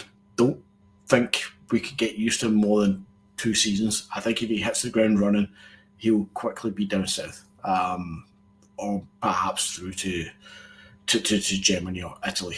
Maybe not Italy. So don't get too used to this guy. I think if he believes himself and the people who are hyping him up from Scandinavia, I think he's going to be here for 2 years and move on. And I'm okay with that within reason. But I hope he comes in and hits the ground running, and I think he's going to do that as the number 10. As much as he's played a lot of games at right wing, his goals are what the stats are there: 62 goals in 196 games with 20 odd assists. He does read like a good attacking midfield / winger. I just think he's going to play number 10 for us. Which brings us to the point of not steal your thunder. If Kuhn's on the way out, which I think he's pretty much signed to go to Como, we need to replace Kuhn. I don't think we can fall back on Nygren going out wide to the right, because I'm fully with Gavin on the whole speed thing, the hug in the line. We need to replace Kuhn almost like for like. Yep. I was going to throw it back to Stephen just on the point of Nygren. Do you think that if he plays where we're suspecting he might play in the kind of central attacking position, that his addition could mean that Luke McKibben will be a casualty of that? I don't know about a casualty, but I think Luke McKibben will become that squad player we all believe he would be in terms of sporadic appearances here and there. He done well last season. Some people were calling for him to start in a few games and things like that. But I think Smell the Glove said there, as we saw towards the end of the season, our squad was lacking in depth. I still think McKeown will feature quite heavily. And McKeown's flexible. He can play on the wing as well if we need a wing option. You can put him out there if you have injuries. So I don't think he's going to be a casualty of it. I don't think we're going to let him go. I think we'll keep him around for the Scottish quota as well. And just for that kind of stability he probably adds behind the scenes too, in terms of, being that Celtic boy and understanding what it means and that element of things. But before we come on to Kuhn and the impact that Nygren could have on the team, I want to break it up because we've had a heavy chat for the last hour, and it's been good getting back into the game. I want to hand it over to Gav. We're going to break it up with a wee segment, a wee agree to disagree that Gav's prepared, mate. So over to yourself, buddy. We're on tender hooks. We're on tender hooks. Come on. Cheers. Okay. So it's agree to disagree. I think it was Ross who introduced this segment to the podcast. And it was quite good. I especially liked it. So it's agree to disagree, and I'll read out a proposal, and you say whether you strongly agree, you agree, you disagree, you strongly disagree. Or on McGinty's vernacular tonight, you might say that's fucking pointless, something like that. I've not sworn that much. No more than usual. So I'll start off with the first one. We should mirror the Tony Bloom approach to football analytics. Not this podcast, I mean Celtic Football Club, that we should mirror the Tony Bloom approach to football analytics, just in case there's a fear that we might be behind the curve in terms of maximising our transfer dealings. So, to Stephen, do you agree?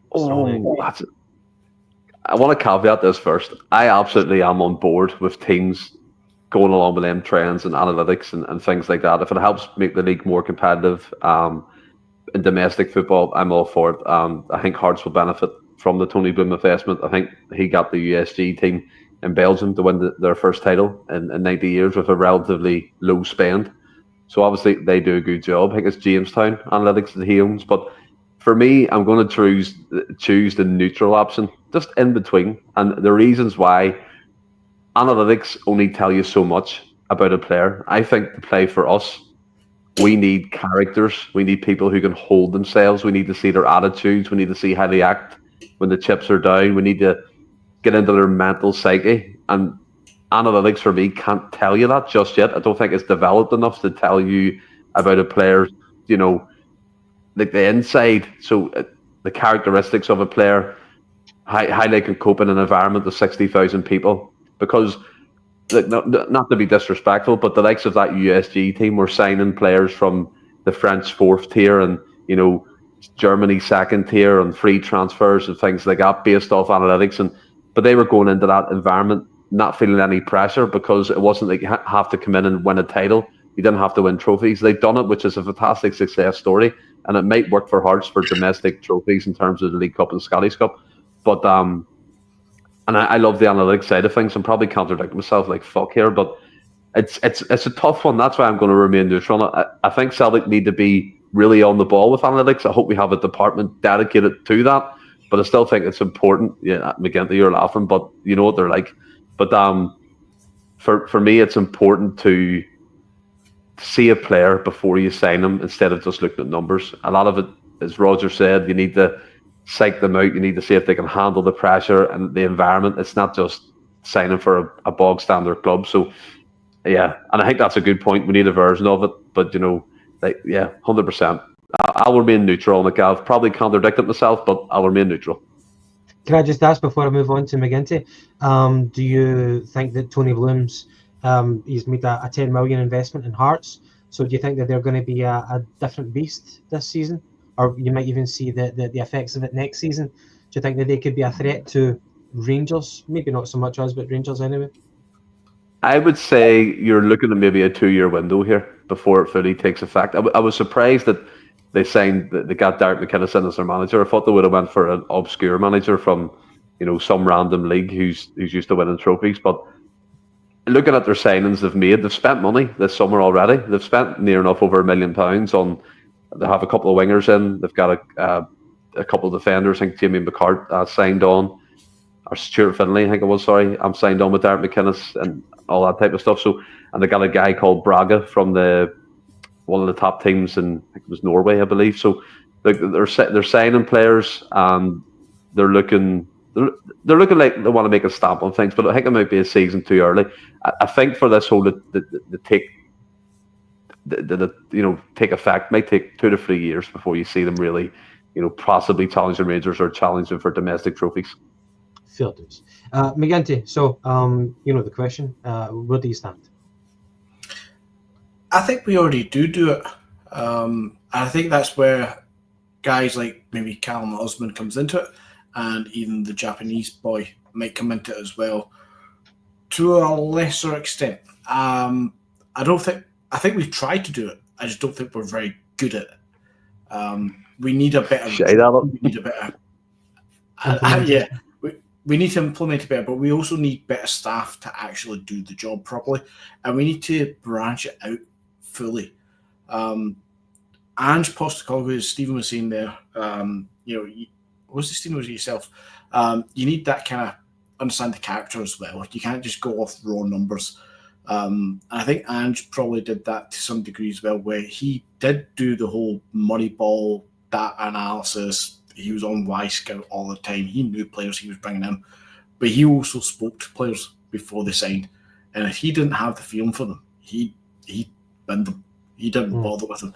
And he was cruel even in the match day squads and the training week on week. If you didn't fit with him, if you didn't do what he needed you to do as a professional player, you were quickly cast aside, because he wanted you to do your role, specifically because he is signing you to be a left winger, to be a right winger who cuts in, to be a centre forward who's going to play on the shoulder. If you were starting to drift out of that, or if your character showed that you were maybe having a few drinks and driving your car a wee bit too much, anyway, you were quickly shoved to the side.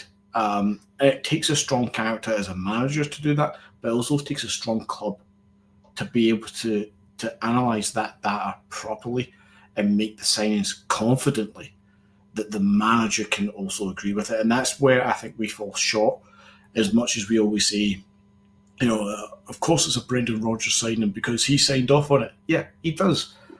It's a club signing, there's a manager signing, and there's somewhere in between. And I think a lot of times it's somewhere in between for Celtic, and that's where we let ourselves down.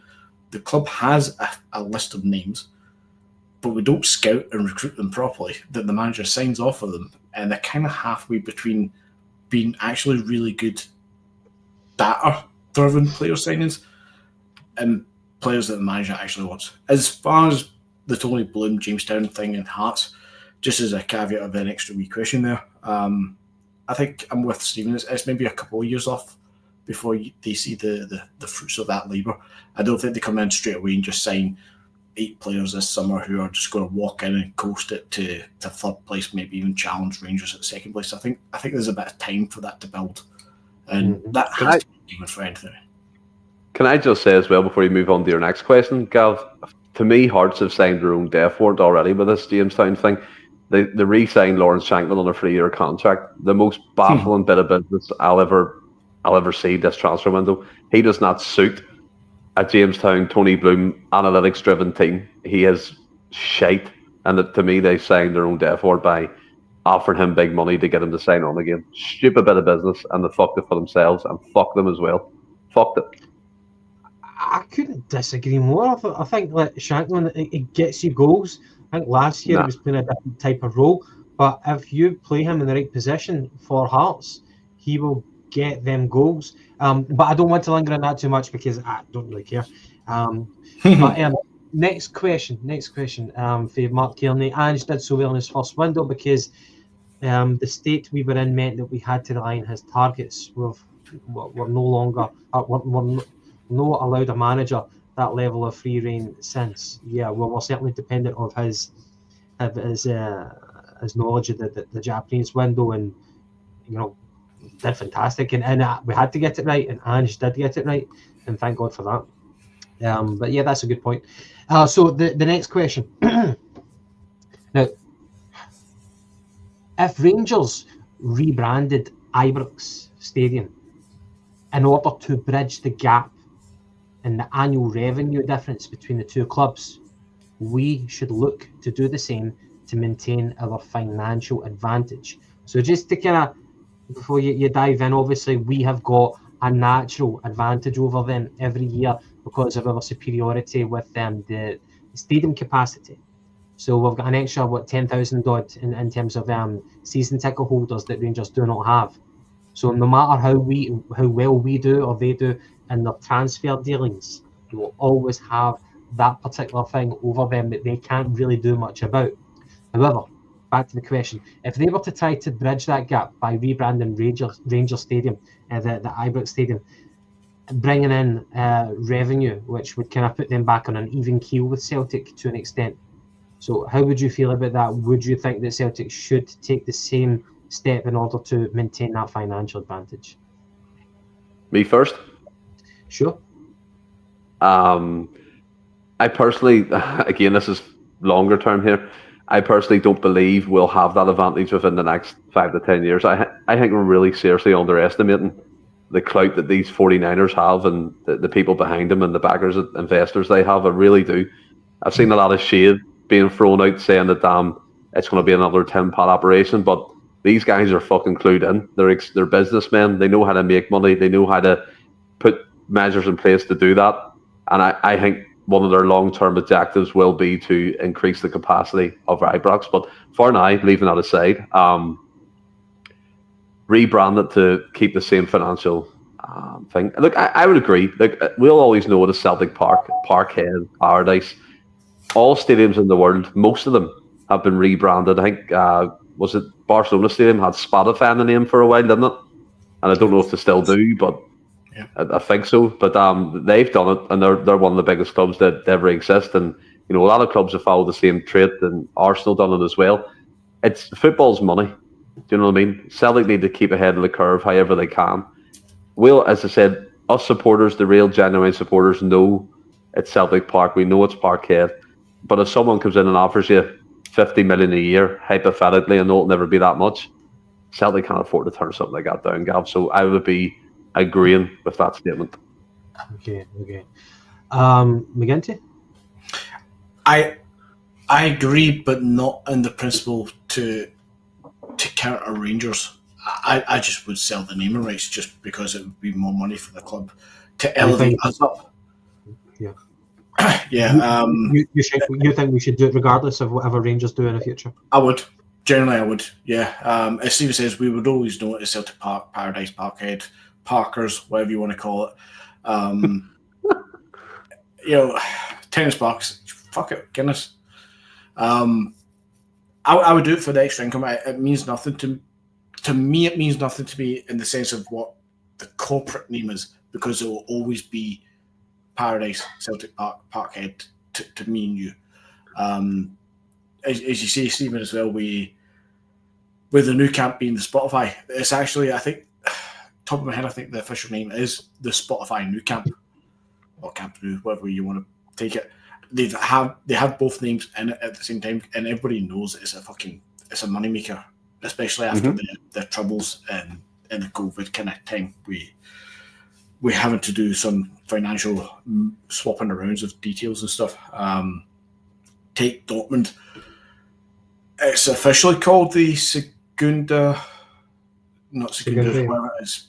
Yeah, but we all know it is also the Westfalen, whatever the fuck it's called. I'm not going to say that because fuck knows.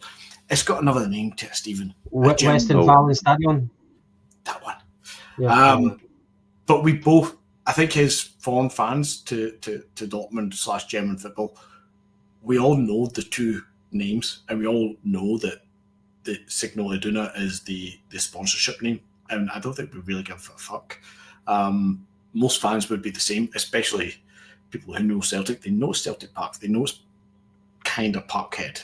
Officially, it's not Parkhead, but everybody knows that's the name. So they end up being fucking Tennent's Park or Guinness fucking Stadium or whatever the fuck it is. It's 10 million a year in my back pocket for my club. I'll take it. Fair dues. Okay. And we do have some comments to say that the revenue that you could generate from that might not be all that much anyway. So, isn't it Man City? I'm pretty sure that's the one that Man City used to get like 15 or 50 million a year into the club, was it not?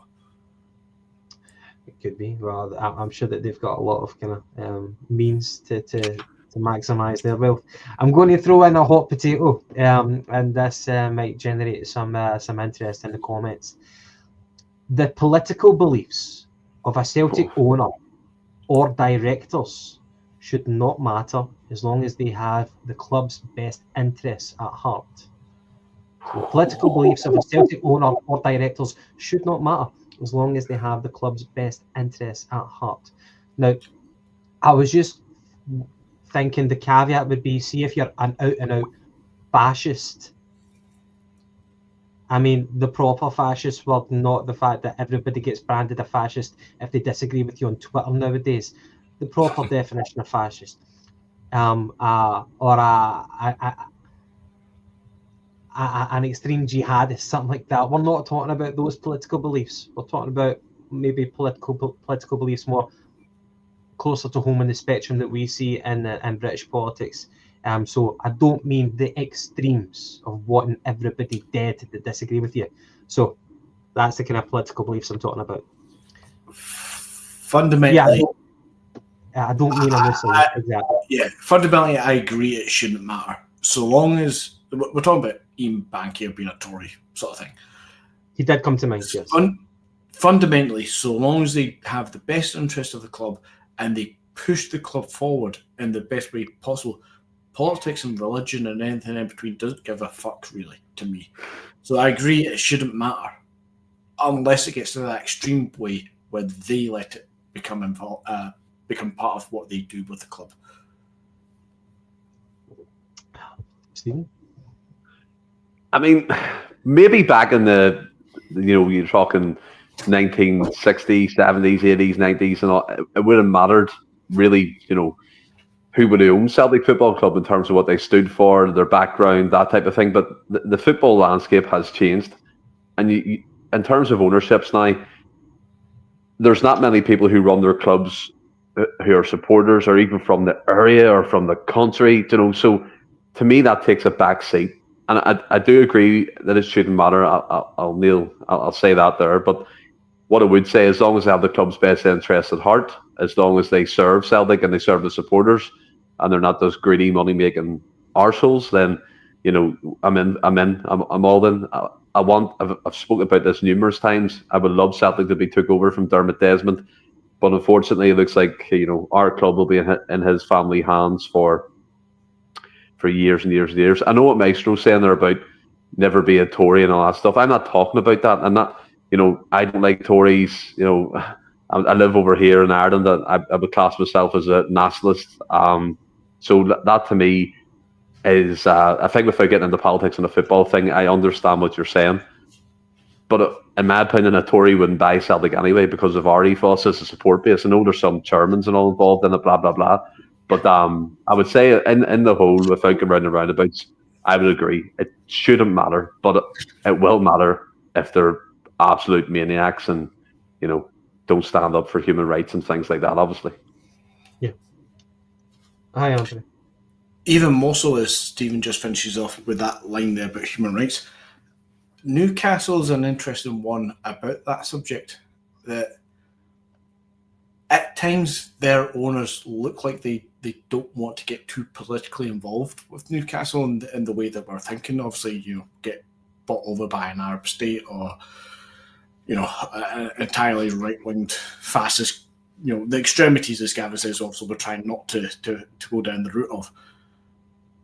But the Newcastle one is actually quite interesting, where they're quite clearly trying to get that green colour into the away/third strip of Newcastle. They're trying to get that Saudi Arabia look within the kit colour. So there is an element that some of these people do try, but then is it acceptable because, okay, it's just the light colour green into your strip, it's kind of not really a big point. But then some Newcastle fans actually do take a little bit of umbrage with the overuse of that green colour because they know where it's coming from.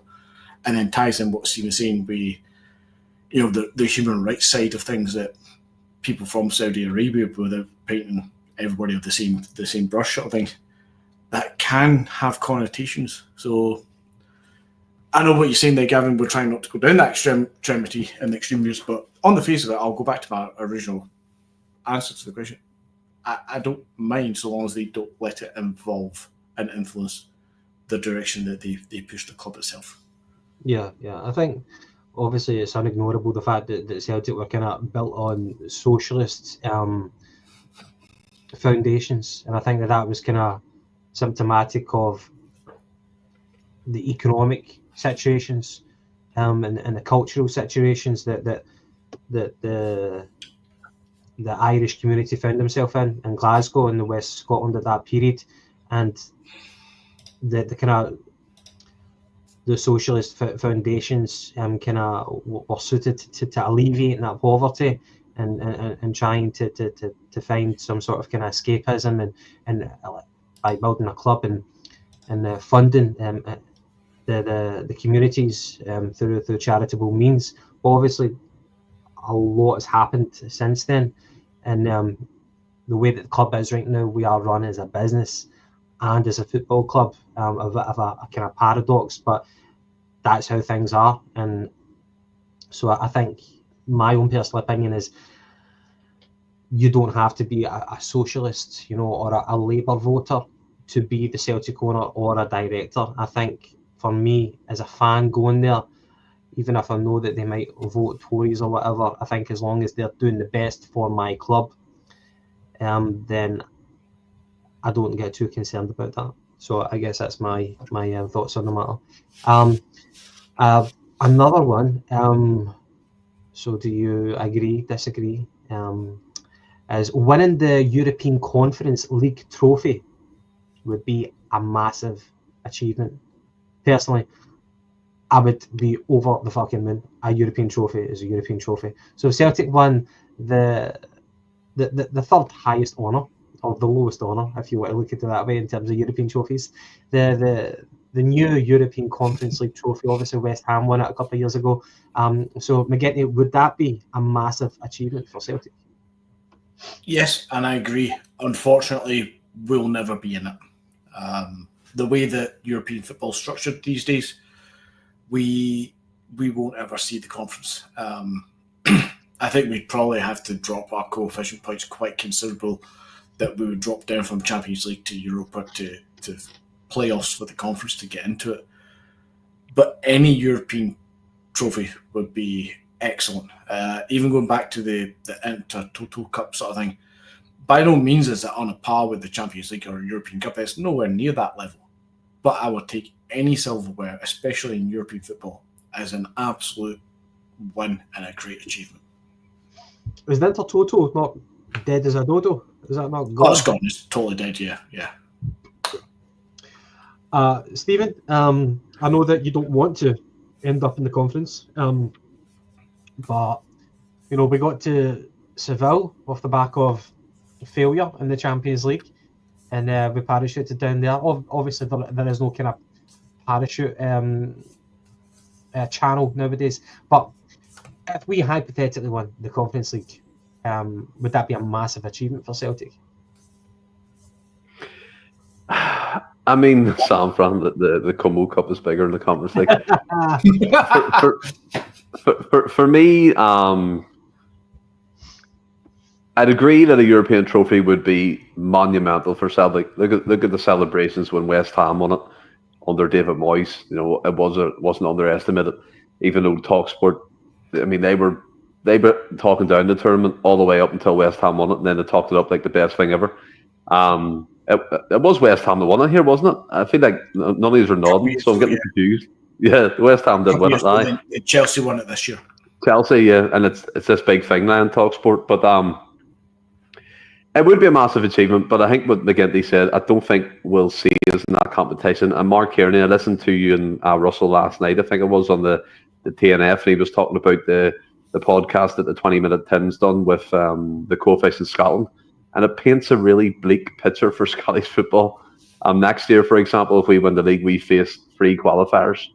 Second place faces qualifiers for the Conference League, not even the Europa League. So it just shows you how far, again, we've fallen down the Scottish pyramid, but I know the European pyramid in terms of league coefficient points and even our own coefficient points as a club. But I would agree with you, Gav. I would love a European trophy. It would be incredible. Fair dues. And last question of the agree to disagree segment is Celtic and Rangers should pay for goal line technology for all clubs in the SPFL. Disagree. Same with VAR. I agree we need the technology. I disagree that 2 clubs should specifically pay for it. See, because it could be a drop in the ocean for Celtic. Do you think we want that in? But it's something that should be funded through the league structure, which how the league does that is a whole other question, but it shouldn't be up to 2 separate clubs to fund that, nor should VAR be up to the 12 clubs to have a sliding scale to pay for VAR.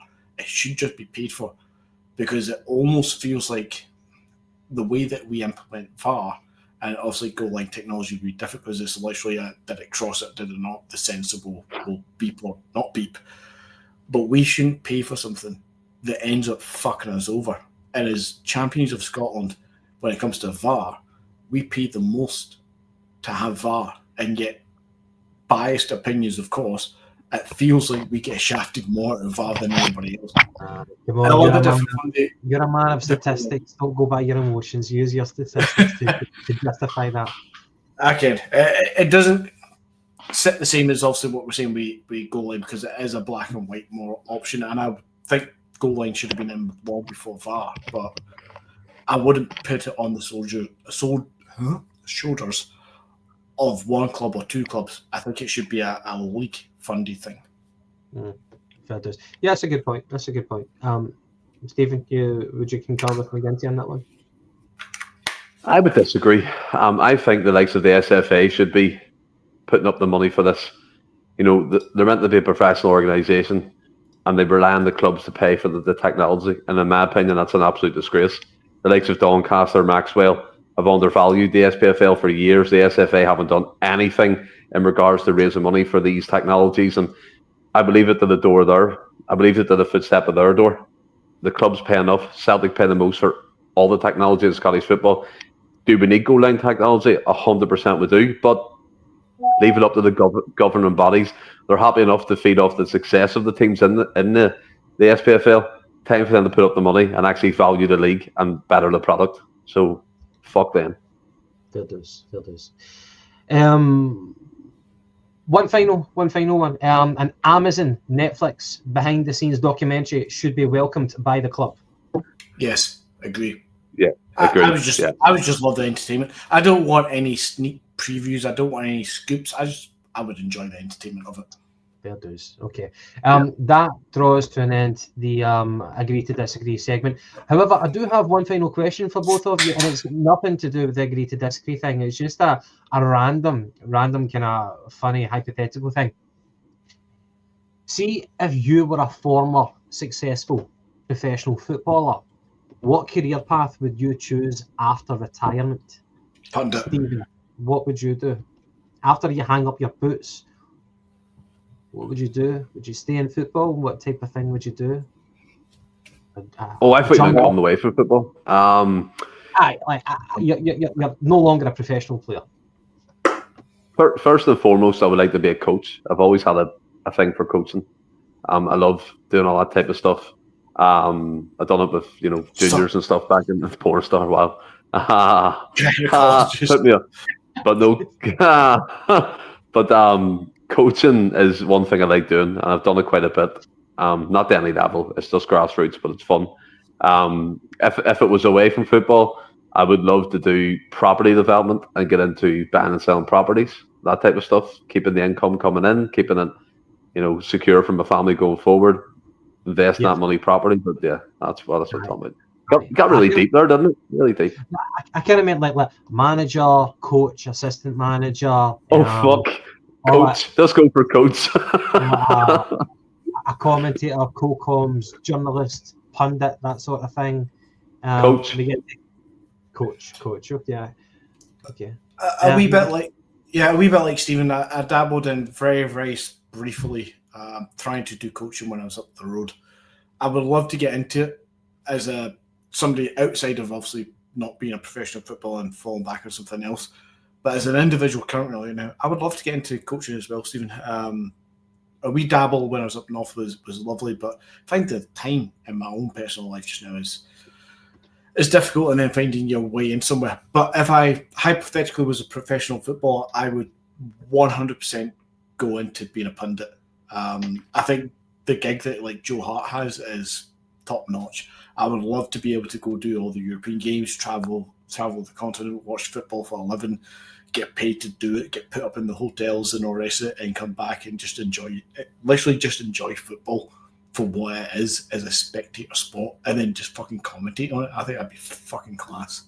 Mm-hmm. Mm-hmm. I kind of envy the role that Danny Murphy's got. He does a bit of match a day, he does a bit of talk sport, and I get the feeling that he just does it because he loves it. He just loves talking about football, and that's why, Gavin. That's why we're here. Yeah, us three and the team right now. That's why we're here. Or you could set up a podcast. After you hang up your boots, you could set up a podcast. What's his name? Gary Neville did that. To be honest, I really like that. Was it the overlap? Or, no, he's got rid of the overlap, and it's now just that stick to football. Stick to football. I think it's really, really good.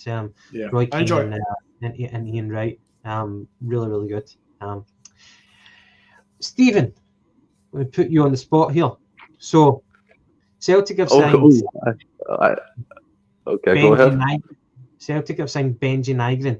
Now, I want you to not look at the comments here. But, so he's obviously a Swedish international. Can you name all the previous Swedish internationalists who played for Celtic? You like being a prick to me, Gav, don't you? Henrik Larsson, Mjällby, John Guidetti, Mikael Lustig, Carl Starfelt. Many's left. 4 are left. I'm not looking at the comments. That's why I'm looking away. Fuck. I know I'm missing obvious ones, and I hate myself for it. Give me a clue for one, and to get my head going again. Let's get Blanche here. First name starts with U. Daniel Mostorovic. He is one, isn't he? He is one. Yeah. You. Ulrik Larsson, whatever the fuck it was. No, he's Danish, I'm sure. Was he Danish? Fuck you, McGinty. You done it on purpose. Let me see. Many of the 3 left, don't they?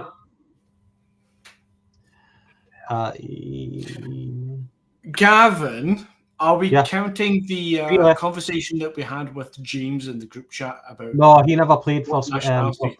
He never played for Sweden. Magnus Hedman. Well done. You've got 2 left.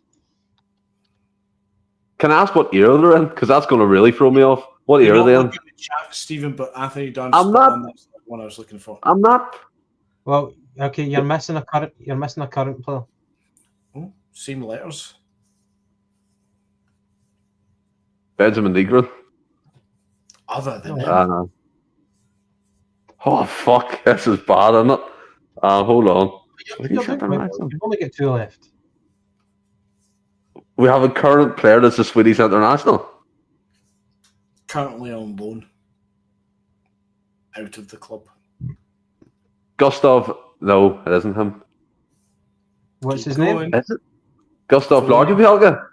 Yeah, why would it not be him? I fucking thought he was Danish for a minute. Is it him? Aye, so you've got one more player. One more player. It didn't turn out well for him. He had a great career. Came to Celtic. Freddie Lundberg. Yeah, well done, mate. Aye, done well. Right, okay. Okay. Right. There we Moving go. on. That was good. That was bad crack. Thank fuck we got them all. But let's see here, right? So we're talking about incomings, outgoings. Obviously, Naraki's away to Hanover 96 on loan. Lagerbielke, who we just spoke about, is apparently away to Braga.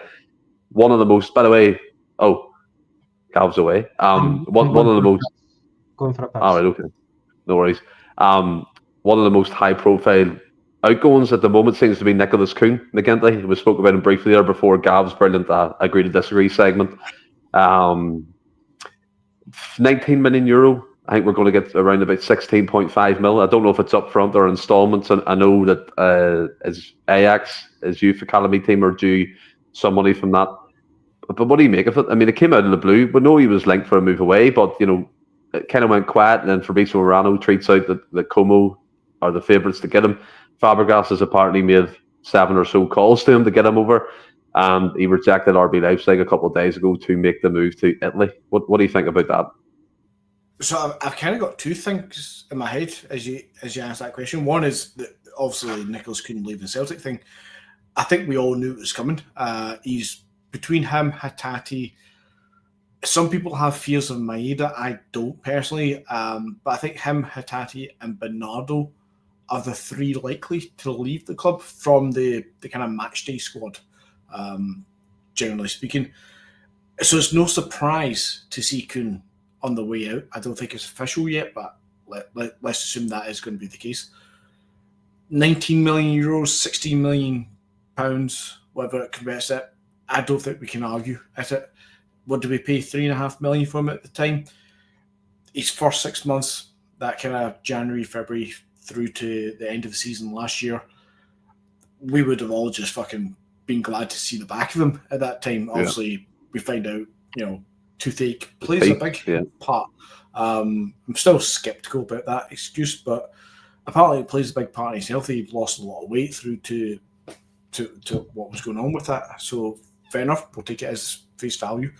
But then he was absolutely fantastic from literally this time last year when we were playing the international tournaments, whatever the fuck it was we were doing. Was it in America we were in last year? Playing against Man City and the likes, and he was absolutely fantastic. And he continued that into the real season, into August, September, October. He was phenomenal. The fact he got 20? Did he get 20 goal involved? 20 goals, yeah. 20 goals. 20 goals, not including assists, was absolutely mental. I saw a stat the other day, actually. I think between him and Kyogo is like 52 goal involvements. And yet the pair of them pretty much only played the first 4 months of the season, August through to December. Second half of the season last year, Nicholas Kuhn, the less said, the better. It was more a par with his first few months, let alone his start of the season.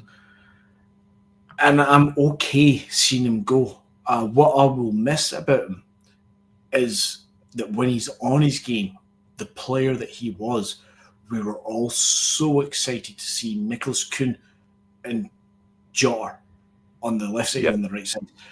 And I think now that Kuhn's about to go out, and this brings us to a point we were talking about earlier with Benjamin Nygren, is he a number 10, number 8, is he going to be a right wing?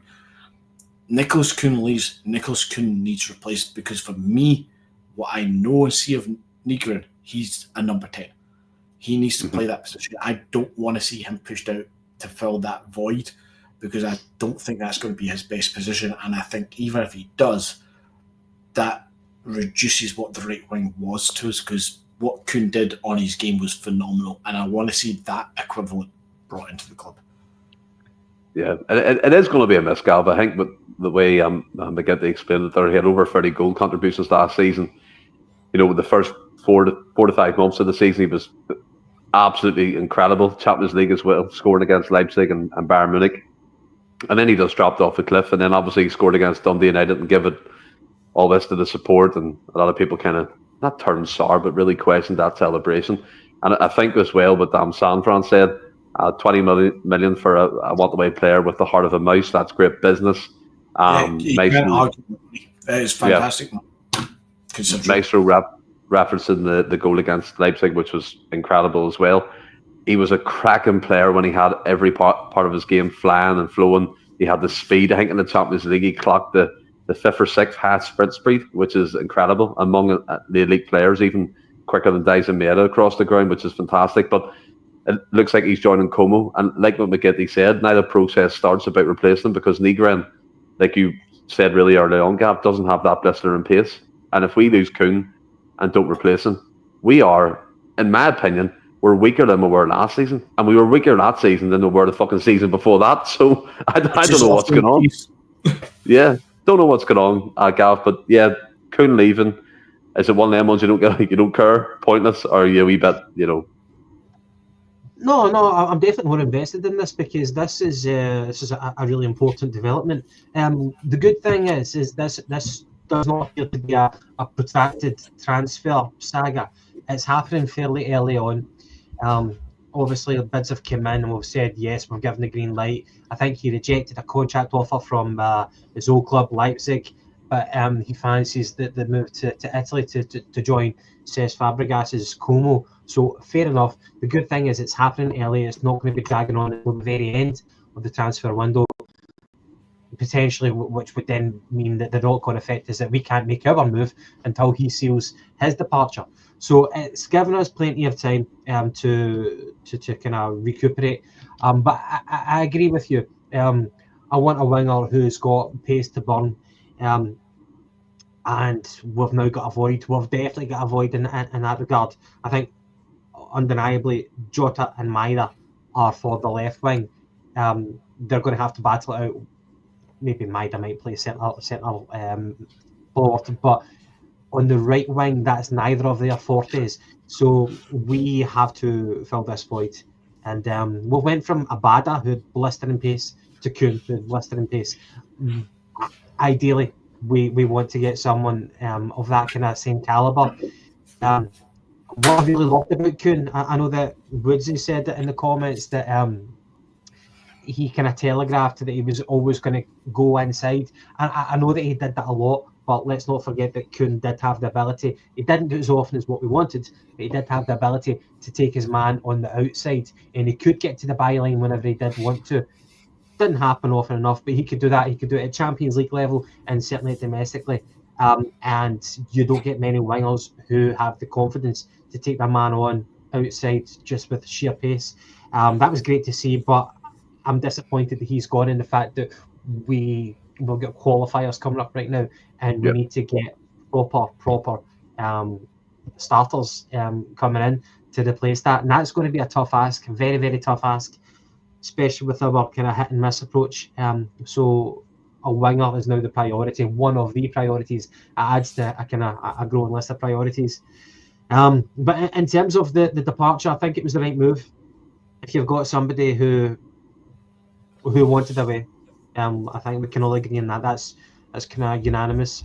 I'm sure across the board here, he wanted away. So the fact that we're getting decent money, not your 25 million, and saying that if he did that, so good.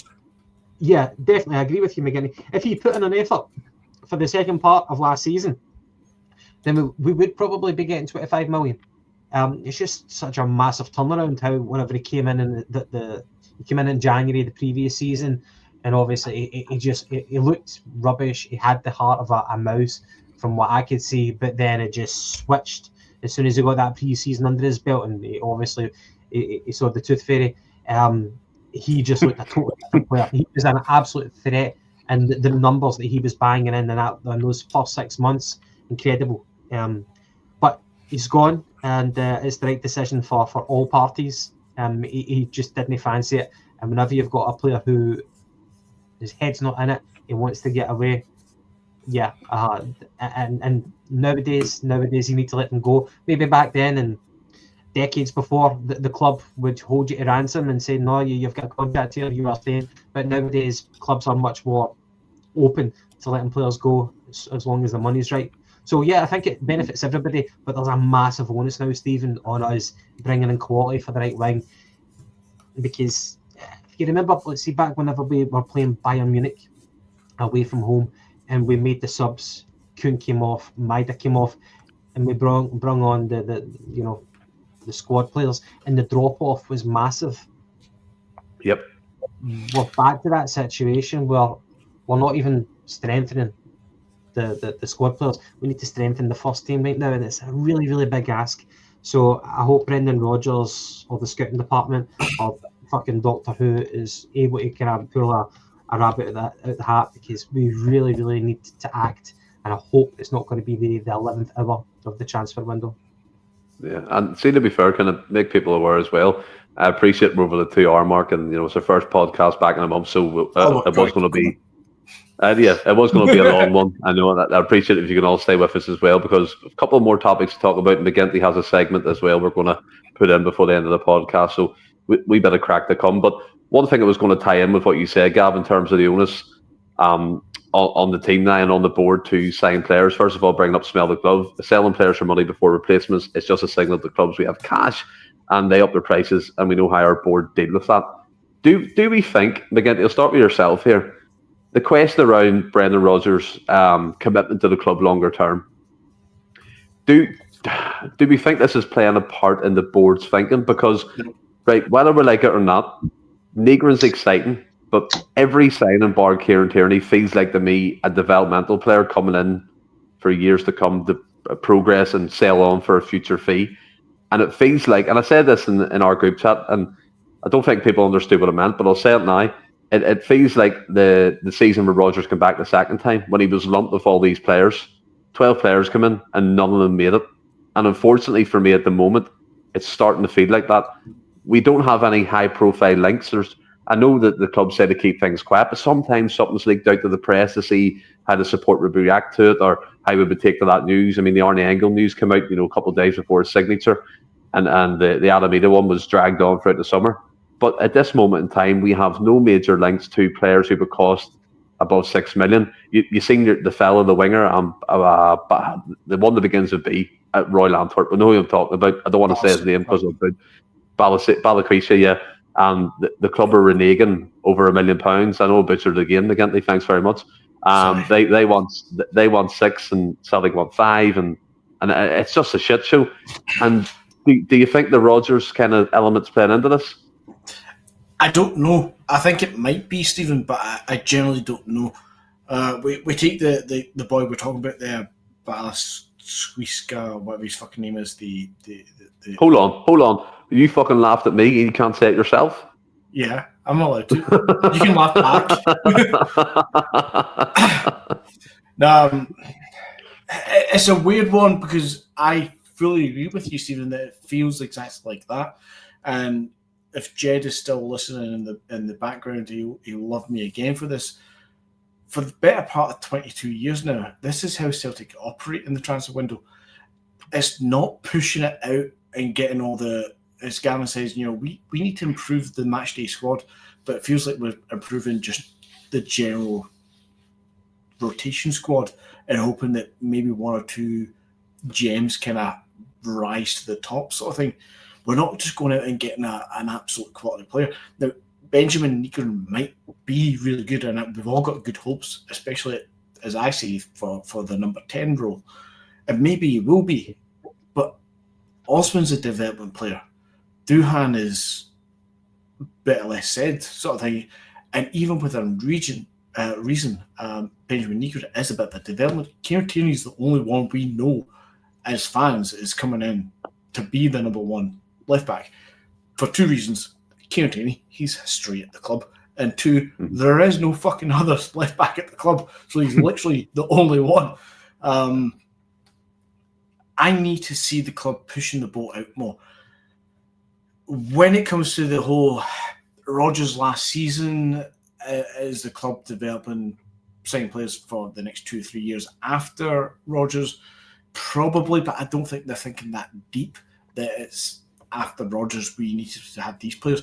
I think this is just the way the club has always done it for 22 years now, since 2003, when the whole board situation changed. Peter Lawwell came in. This is how we work. The only two times, and I'm stretching it too, that this hasn't been how we operate is when Peter Lawwell was not in a position of power.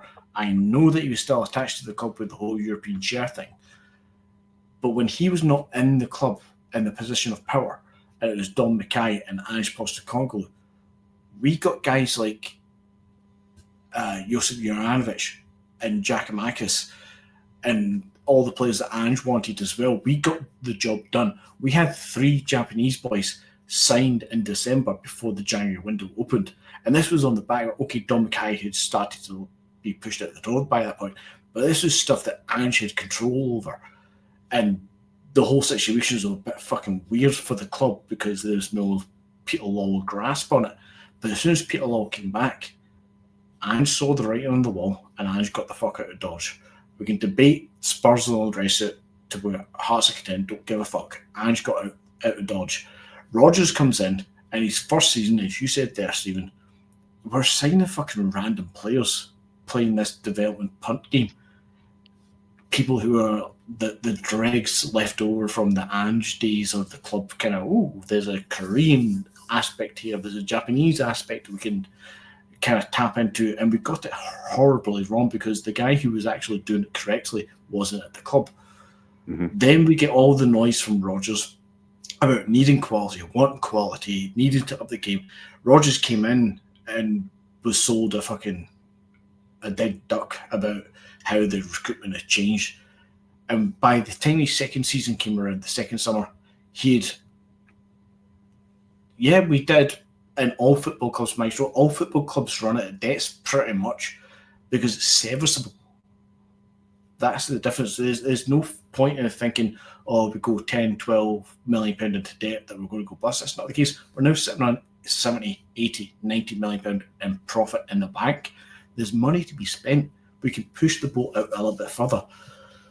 But back to the Rodgers and the current transfer situation, the only 2 times that we deviated from this kind of punt mentality was Ange when there was no Peter Lawwell, and last summer when Rodgers made enough noise that somebody in the club says, get the guy what he wants, and that was Adam Eder, but Arnie Engels and whoever else came out at the time. But it seems like we're way back to the point of we're going to say exactly club players for the sake of club players. I think Rodgers is probably at the point that he's going to nod and agree because he knows he's out after this year, and that's him going to wipe his hand to say, I've done my duty, I made my peace with the fans, and Rodgers is probably going to leave. I'm off the same thinking. I firmly believe, Gav, that Rodgers will see out this final year and be done with it. And unfortunately, the board, to me, like what McGinty said, are going back to their very, very, very, very old ways in terms of developmental players coming in. 2.5 million is the most was spent this summer. And yes, it's not all about fees. And I know Brian Warrior was saying there, don't be getting hung up in that. But I think, in my opinion, when you're sitting in 90 plus million in the bank, and Jed told us yesterday that Celtic paid over £6 million in taxman revenue, fucking taxman revenue, and they won't even put that into the squad right now. I said it at I think it was the January window last season that I think Rodgers would be away. That feeling hasn't left me. But it's no excuse for the board not to give him what he wants.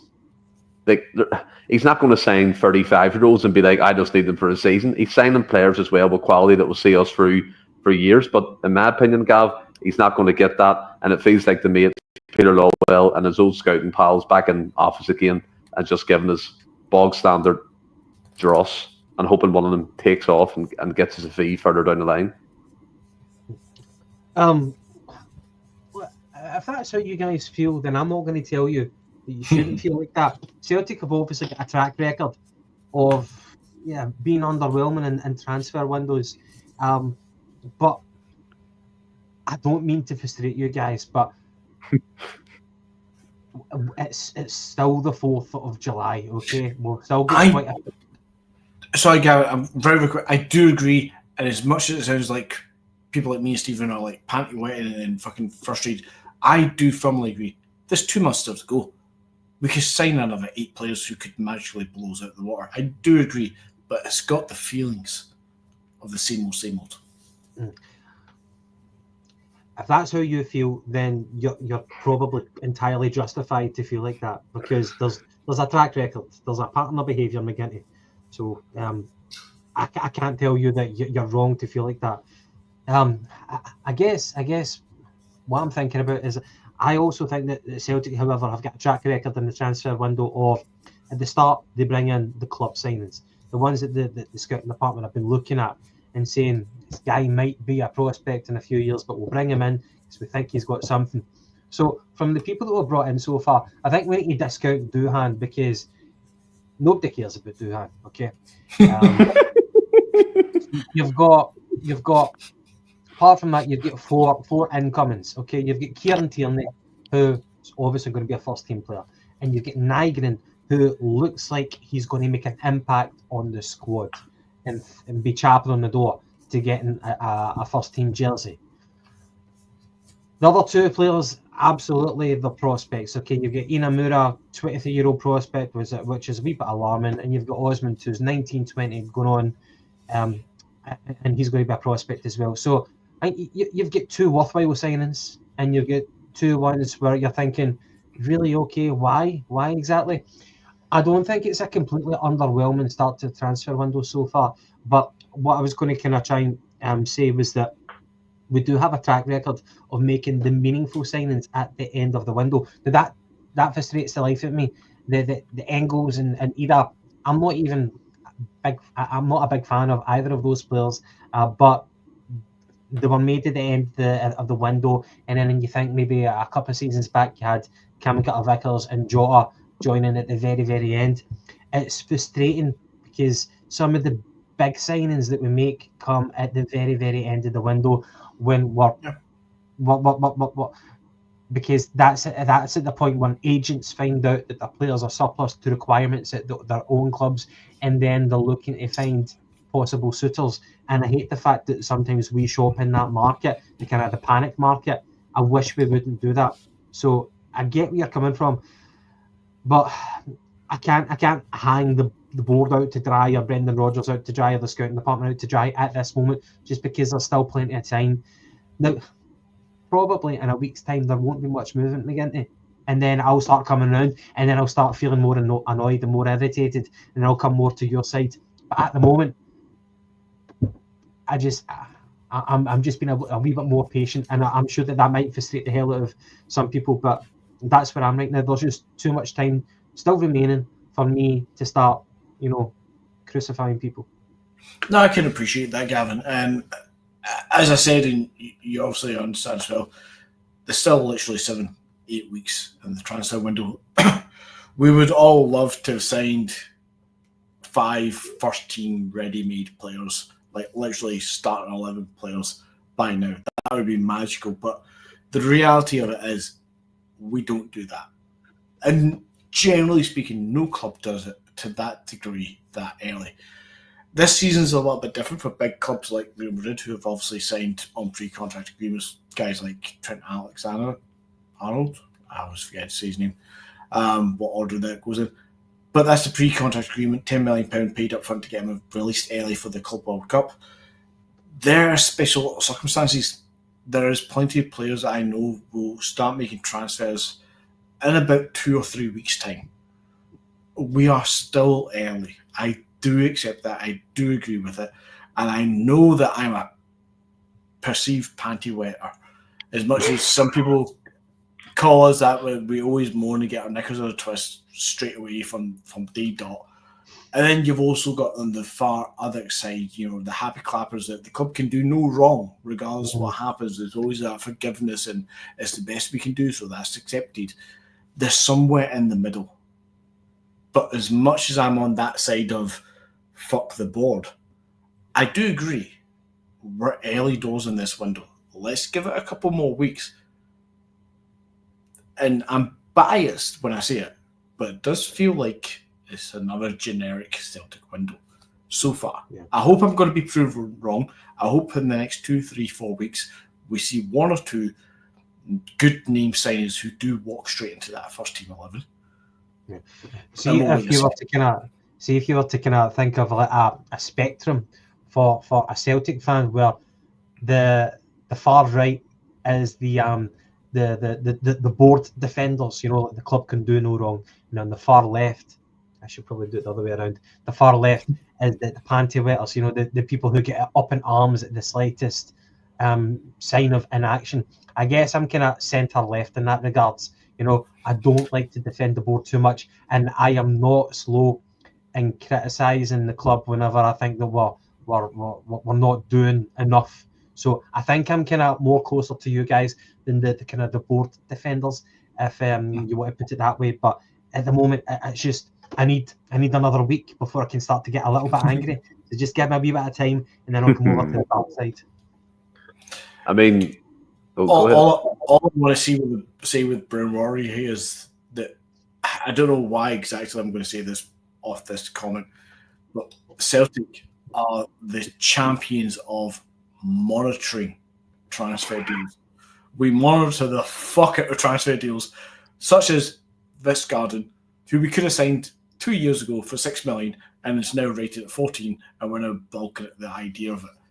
Just get the job done, Celtic. Just if we identify somebody, pull the fucking trigger and pay the decent money before it becomes, obsolete. And on that note, McGinty, I'm going to hand over to yourself for the segment that you prepared. You haven't told us the name of it or the origin of it. So off you go, McGinty. The floor is yours. Well, the screen, not the floor. You know what I mean? So I actually quite enjoyed throughout this podcast so far. We're 2 hours and 20 minutes in. Christ almighty. This is amateur level when Gav's hosting. We're still going to have a half hour to go. We've used the term so far tonight, squad numbers and squad players, quite a lot. And I quite enjoy that because that ties into what my little feature is, which shouldn't be too long of a feature because we're going to hone it in quite nicely. And it's a feature that hopefully, even when I'm not on, we can continue week on, because we have a lot of squad numbers, guys. And if you've not figured it out yet, I'm going to ask the pair of yous your favourite player per squad number. But we'll only do one number per night. Don't worry. And we'll start it at the start. Squad number 1. So, goalkeepers, because squad number 1 is goalkeepers, but it has to be registered as a squad number 1. Now, to give it some more context, it is more within our age range. Squad numbers became a big thing, I think, in 1993, where players were assigned a number for the season rather than just the match day 11 got 1 to 11. So, taken from around about the mid-90s, 93-ish, we can go as far back as Paddy Bonar, who had the number 1 shirt. And I will name them all. I'm not going to get you to guess them. But what I want you two guys to do is give me a little bit of conversation, a little bit of debate. Who is your favourite number 1 goalkeeper who had the squad number 1? So that is guys like Kasper Schmeichel, Joe Hart, Barkas, Fraser Forster, Craig Gordon, Arthur Borch, Johnny Gould, Gordon Marshall, and Paddy Bonar. We can go into a couple of other ones a little bit further back, but within reason, that's your kind of catchment. So, Stephen, yourself first. Who is your favourite number 1 for Celtic, squad number wise? I have to agree with Maestro. Arthur Borch is my favourite number 1. At one point, in my opinion, he was up there in the top 5 goalkeepers in Europe when he was fully on it and on form for Celtic. He was sensational. Obviously, he had his issues off the field, which if you're a regular listener to Open Goal, you hear all the stories about him smoking in the hot tub and going mental in training, squaring up the players and that. But they always caveat it by saying he was a quality goalkeeper. Even penalties, he was sensational saving penalties. Louis Saha for Manchester United, I think that was to send us through to the last 16, wasn't it? Mm-hmm. That was a high pressure penalty kick, and he saved it. I just thought for what he stood for, and he had no fear. He loved going to Ibrox, and at that time he brought the Chapman's flag out. As these things that just stick in your mind, and And remember the celebration he done with his hands? Remember that one? He was running, he scored the penalty, and he was like, he didn't know what to do. It was incredible. But Arthur Boruc, just for the character he was, and as I said, I fully stand by my comment that he was up there with the top 5 goalkeepers in Europe at one point while he was with us. Obviously, his career, he went to Fiorentina. I think he played for Southampton and didn't really obviously kick on after us. But he was sensational, and I have to stick with him. Gavin, yourself, your best number 1 goalkeeper who actually had the number 1 jersey. Yeah, I was going to deliberately wind you up by saying Craig Gordon, but yeah, it's, I think for most people it boils down to either Boruc or Fraser Forster. I prefer Boruc. Stephen kind of summed up quite well. His character, he was an absolute mad bastard. You know what I mean? Can you imagine just being a friend of Arthur Boruc and just like hearing the shit that he gets up to? It must be the most entertaining thing ever. It's just such a colourful character, and the fact that we had him in the prime of his career, it was us who took him from Poland, and he made the name for himself, and he stood up big for Celtic in Europe, saving the penalty for Louis Saha against Manchester United at Parkhead. Was a massive moment. Brilliant, hugely talented goalkeeper, and for the period where he was on it, he was truly on it for Celtic. I always kind of think that, see, if Martin O'Neill had a proper goalkeeper for Celtic instead of Rab Douglas, what we maybe could have done. Maybe Arthur Boruc, if he was there, you wonder the potential that Celtic team could have had, but that wasn't to be. But Boruc was brilliant, absolutely brilliant. Always a kind of curious thing. Do you not think that for a long time, transfer fees for goalkeepers always seem so low compared to outfield players? I always wonder why that was. But anyway, totally agree. Boruc for me over Fraser Forster, despite the fact that Fraser Forster was magnificent for Celtic. And for Maestro in '95, walking through Bridgestone with his gear on, I know that feeling. And I think when he was doing that, and then somebody caught wind, and they phoned the club and saying Boruc is walking through Bridgestone, he's going to get a doing unless you come and pick him up. Just a mad guy. Totally unprofessional at times, but brilliant. And he was a character. He was good for the dressing room as well. What about you, Big Andy? What about you? Going to make it a trio, Stephen. I think since squad numbers have been introduced properly, as I say, around about 1993, I think, in the UK. Obviously, we've got guys like Paddy Bonar. You got Ronnie Simpson many years ago, and we're not debating those guys as the best goalkeeper. We're just debating literally the best number 1 as a squad number, and that's why it suits us for where we are age-wise and recent history. But I have to agree with Perry's that Arthur Boruc, character-wise, phenomenal. What a fucking character he was, and technically-wise, one of the best goalkeepers we've ever seen. Play for Celtic, yes, and generally, I think I agree with you, Stephen. He was really honestly talked about as one of the best top 3, top 5 goalkeepers in Europe at the time where Buffon was the number 1 talked about goalkeeper. Arthur Boruc was in that conversation as a top 5, while guys like him and your boy from Real Madrid, Casillas, Boruc was talked in that stratosphere. Now, some people outside of Celtic obviously might debate he probably might not be in that debate, but he legitimately, for us as Celtic fans, was at that level. He could have walked anywhere. The fact he went to Fiorentina was quite impressive and quite good, but unfortunately his career didn't really kick on beyond that. But I generally think at Celtic he was one of the best keepers in Europe at the time. And to touch on what Gavin was saying with the 2003 and Martin O'Neill, what could have been, I understand actually that Arthur Boruc was a Martin O'Neill kind of scouted player as such, for lack of a better term. He's somebody that Martin O'Neill had his eyes on, and he was one of the first signs I think that Gordon Strachan actually made on the back of Martin O'Neill, the Celtic board, whatever way you want to touch it, kind of suggested this is the next goalkeeper for Celtic. So he could have been there perhaps a little bit earlier if fate had landed the way that we would have loved to. And maybe that could have made the difference. But in hindsight, we'll never know. On the back of that, I'm going to throw a question to you to kind of round off tonight's podcast. Would you say Arthur Boruc is the best goalkeeper since the SPFL or SPL was incorporated, the best goalkeeper in the Scottish game? When was the SPFL incorporated, sorry? Oh, would have been, what, 1990s or something, I'm guessing? Right,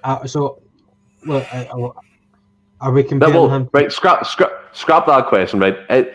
Let's take from 95 onwards. Would you say Arthur Boruc has been the best goalkeeper in the Scottish League? Possibly, but obviously if the three of us say that Arthur Boruc is the best Celtic goalkeeper above Fraser Forster, Joe Hart, Craig Gordon, then we put him at the top. Then the only comparable ones is obviously Gorham or Kloss.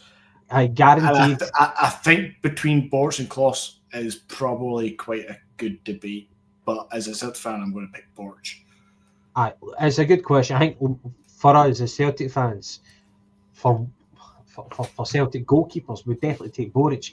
But opening it up to Celtic and Rangers goalkeepers, guaranteed there's not a chance that any Rangers fan would trade Gorham or probably Alan McGregor or probably Stefan Kloss, who was a Champions League winner, for Boruc. But that's just tribalism. That's just because you're probably more aware of what your keeper does week in, week out than what the opposition player. We all remember Gorham because the fact that he thwarted Tommy Burns so often, in the big games. The flying pig. But Gorham and Kloss and McGregor were excellent goalkeepers for Rangers. But for us, we had Boruc, we had Fraser Forster. But I don't think Rangers are trading them for our goalkeepers, but that's just tribalism. As a fan growing up, it's something that obviously Spell the God mentions as well, and a few other guys in the comments. Rangers always had that thing through the 90s and the early 90s that their best player always was their goalkeeper. They had a knack for getting a quality goalkeeper, and at that same time, post Paddy Bonar, we struggled for a while to get a good goalkeeper, probably until Arthur Boruc signed for us, and then it's almost like it flipped. Like Alan McGregor was the last good one that they had, and since then it's been a bit hit and miss for Rangers. But for us, we've had Arthur Boruc, we've had Fraser Forster, we've had, I dare say, Craig Gordon was actually half decent, all these flaws aside, and then Joe Hart and now Kasper Schmeichel. It's almost like the tide is swapped, that we've actually got the knack for finding a good goalkeeper, even if it is just for 2 years. For an aging goalkeeper, we managed to be able to find a decent goalkeeper nowadays, comparatively to 20, 30 years ago. Yeah, I think we Walter Smith. Walter Smith had a great knack for building a team from the back, having a really, really strong goalkeeper and a strong defence. Walter Smith was very, very good at that. I think Celtic were the opposite of that, especially in the 90s and moving on. Celtic have always had great centre forwards, but sometimes suspect defences, suspect goalkeepers. Well, that's fair enough. That was the question I thought I would chuck out there, but I think it's very fitting, to kind of round off tonight on the holy goalie, Arthur Boruc. But before we leave, Gav, we've got the Champions League qualifiers coming up. Obviously, next season, we face 3 qualifiers if we win the league at Touchwood. Hopefully we do. Are they a concern to you? Obviously, with the coefficient points that we have, we don't qualify into the group stage. From what I'm led to believe that Mark Kearney was saying, if Rangers did win the league next season, for example, because of their personal coefficient points, they would still enter in automatically to the Champions League group stage from their efforts in Europe. But does it concern you going forward about the landscape of what it looks like for Celtic trying to qualify again? Yeah, I think it should. Because until you're guaranteed entry into the Champions League, you can't rest on your laurels. At the moment, we have lost 2 senior players in Greg Taylor and Nicholas Kuhn. and that's a massive, massive loss. We don't know if Kieran Tierney is going to be fit for the qualifiers. Certainly hope he will be, but I can't take that for granted because there was kind of volatility with his injury record. So at the moment, we've lost 2 senior players right now, and you could probably say 3 in Kyogo as well. So we've not replaced a centre forward, we've not placed a right winger, and we're hoping that Kieran Tierney is going to be fit. So in one aspect, the chips are down. However, we do have a nucleus to the team right now which knows what it takes to go to the well and get results. The difficult thing is, though, that we keep using the same players to go back to that well, which is pretty much Ange Postecoglou's team, and we haven't developed the right recruitment to replace that. So, yeah, there's certainly concerns, and kind of tying back to you guys with your misgivings about the transfer window. You aren't wrong and feeling very anxious about it right now because we do have a track record. So it's massive. It's going to be the make or break in terms of the feel good factor about the season. So if we don't get into the Champions League, we're going to be fucking reeling. We're going to be sniping at each other, sniping at the board, looking for scapegoats. Rodgers will leave at the end of the season, absolutely. If we don't get into the Champions League, I don't see why he would want to continue. It's got the potential for a lot of negativity, Stephen. So there's a hell of a lot riding on these qualifiers. 100%. And again, they smell the glove comes in. Clubs like Hibs, Aberdeen, and Dundee United need to get their finger out for European coefficient points as well. I mean, looking at that, like we spoke about, Aberdeen put in £8 million of new investment from Dave Cormack and his investors into the team. Hibs are owned or half owned by the Black Knights. I think that's Bill Foley at Bournemouth. And Dundee United have again spent money in this transfer window with some interesting players from the likes of Scandinavia and Ukraine. So hopefully that can play a part in them getting further into their qualifying rounds at least. But it is a concern to get going forward that we potentially face 3 qualifiers next season if we win the SPFL. And but like you said, it seems like we're back to the same old transfer window of slow progress, no absolute quality coming in, and throwing a dart against the dartboard and hoping one sticks. Taking it to the coefficient side rather than the transfer side there, Stephen, I'll be the first to admit that there's kind of a running joke within Scottish football that obviously Rangers do well in Europe. And if it wasn't for Rangers in the last 5-6 years doing reasonably well in European competitions, Celtic wouldn't have had the automatic qualification for the Champions League. Now, if somebody comments can correct me that doesn't correlate, then fair enough. But it looks like them doing reasonably well, getting to that final a few years back, has helped Celtic. But Celtic do still do their part. The bit that we do fall down to is, like we say, there we smell the glove. Your Aberdeen, your Hibs, your Dundee United, your Hearts, even your Kilmarnocks and your St Johnstone, you've got in a few times. We need these clubs to do a little bit better, because they can't keep falling on Rangers and Celtic, because it's just not the way the coefficient splits. If there's 6 teams getting into European football, even if it's just 4 teams, it gets equally divided when we make a good result 4 ways, and it waters down the coefficient. We need these guys to do reasonably well as well. So if we're talking about Aberdeen and Hibs and Dundee United, as you mentioned there, who all have investment coming in, Hearts as well, let's see them making a little bit of a turn, because 8 million or 10 million might not make a difference to them to beat us in the league or beat Rangers to second place. It might not make a difference. It might help them a little bit. But £10 million just now investment, and that's not directly into the squad, but if it could be theoretically into the squad, makes a big difference in the qualifying rounds for these teams to get beyond your Petrofax or your fucking whoever the fuck it is that they play in the knockout rounds of the qualifying rounds to try and get into the group stage. Because as soon as these teams get into the group stage and their football's a bit more free-flowing, they might get a couple extra results, not big results, but all that can help long-term for Scottish football. More than anything else, we'll take the rewards of it, of course, but Scottish football getting helped overall is what we need. Yeah, 100%. and it needs a big improvement from every club involved. And the fact that we haven't run the knockout tie since 2004 is a bit, It's bad. That's horrendous. But look, we'll round off today's podcast. I want to say to everyone who stuck with us, we're 2 hours 40 minutes in. We appreciate it. We know Celtic are playing tonight. They won that game 1-0 with Johnny Kenny and was the goal scorer with a Mitchell Frame assist. And by all accounts, it was 2 sides for either half. So it's good to get off a victory in pre-season. We've enjoyed being back, Gav. I mean, what about yourself, mate? Having a couple of beers, it's been good crack, like. Yeah, it's been brilliant, man. Looking forward to doing more podcasts as well and getting back into the season. But tonight been excellent speaking to you and speaking to McGinty.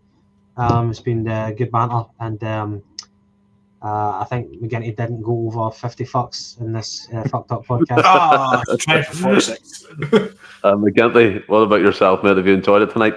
Loved it as always, Stephen. It's been a pleasure being on, and glad that we're back and the season going forward. Let's hope for a good podcast and a good season for Celtic. 100%. And brilliant. It's great having you back. Thanks very much for them comments. We appreciate it. But Gav, you were going to say something? The other thing is, it's just great to see the familiar names again in the chat. It's really, really good to see everybody back again. So thank you for that. Yeah. Thank you for being with us tonight. Yeah, 100%. And as I said, for the pre-season, we're just going to go on Friday. Every Friday for the next 4 weeks, we'll be live at 8 p.m. on YouTube.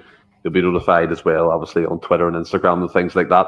In regards to going forward after into the season, we hope to go back to 2 podcasts a week. But again, that's availability basis, and we had a rethink and stuff. So going forward, we'll have some good ideas, some new shows, hopefully, that are going to take forward in terms of the pre-season and the season ahead schedule. As I said, McGinty is introducing us to a new studio, which is why our graphics are down tonight. So we're in the process of possibly doing that as well. But look, going forward, things are good, and we're happy to be back. We've had a couple of beers tonight. It's been good crack. Thank everybody, and we'll see you again next Friday. So stay well and keep safe. Hail, hail.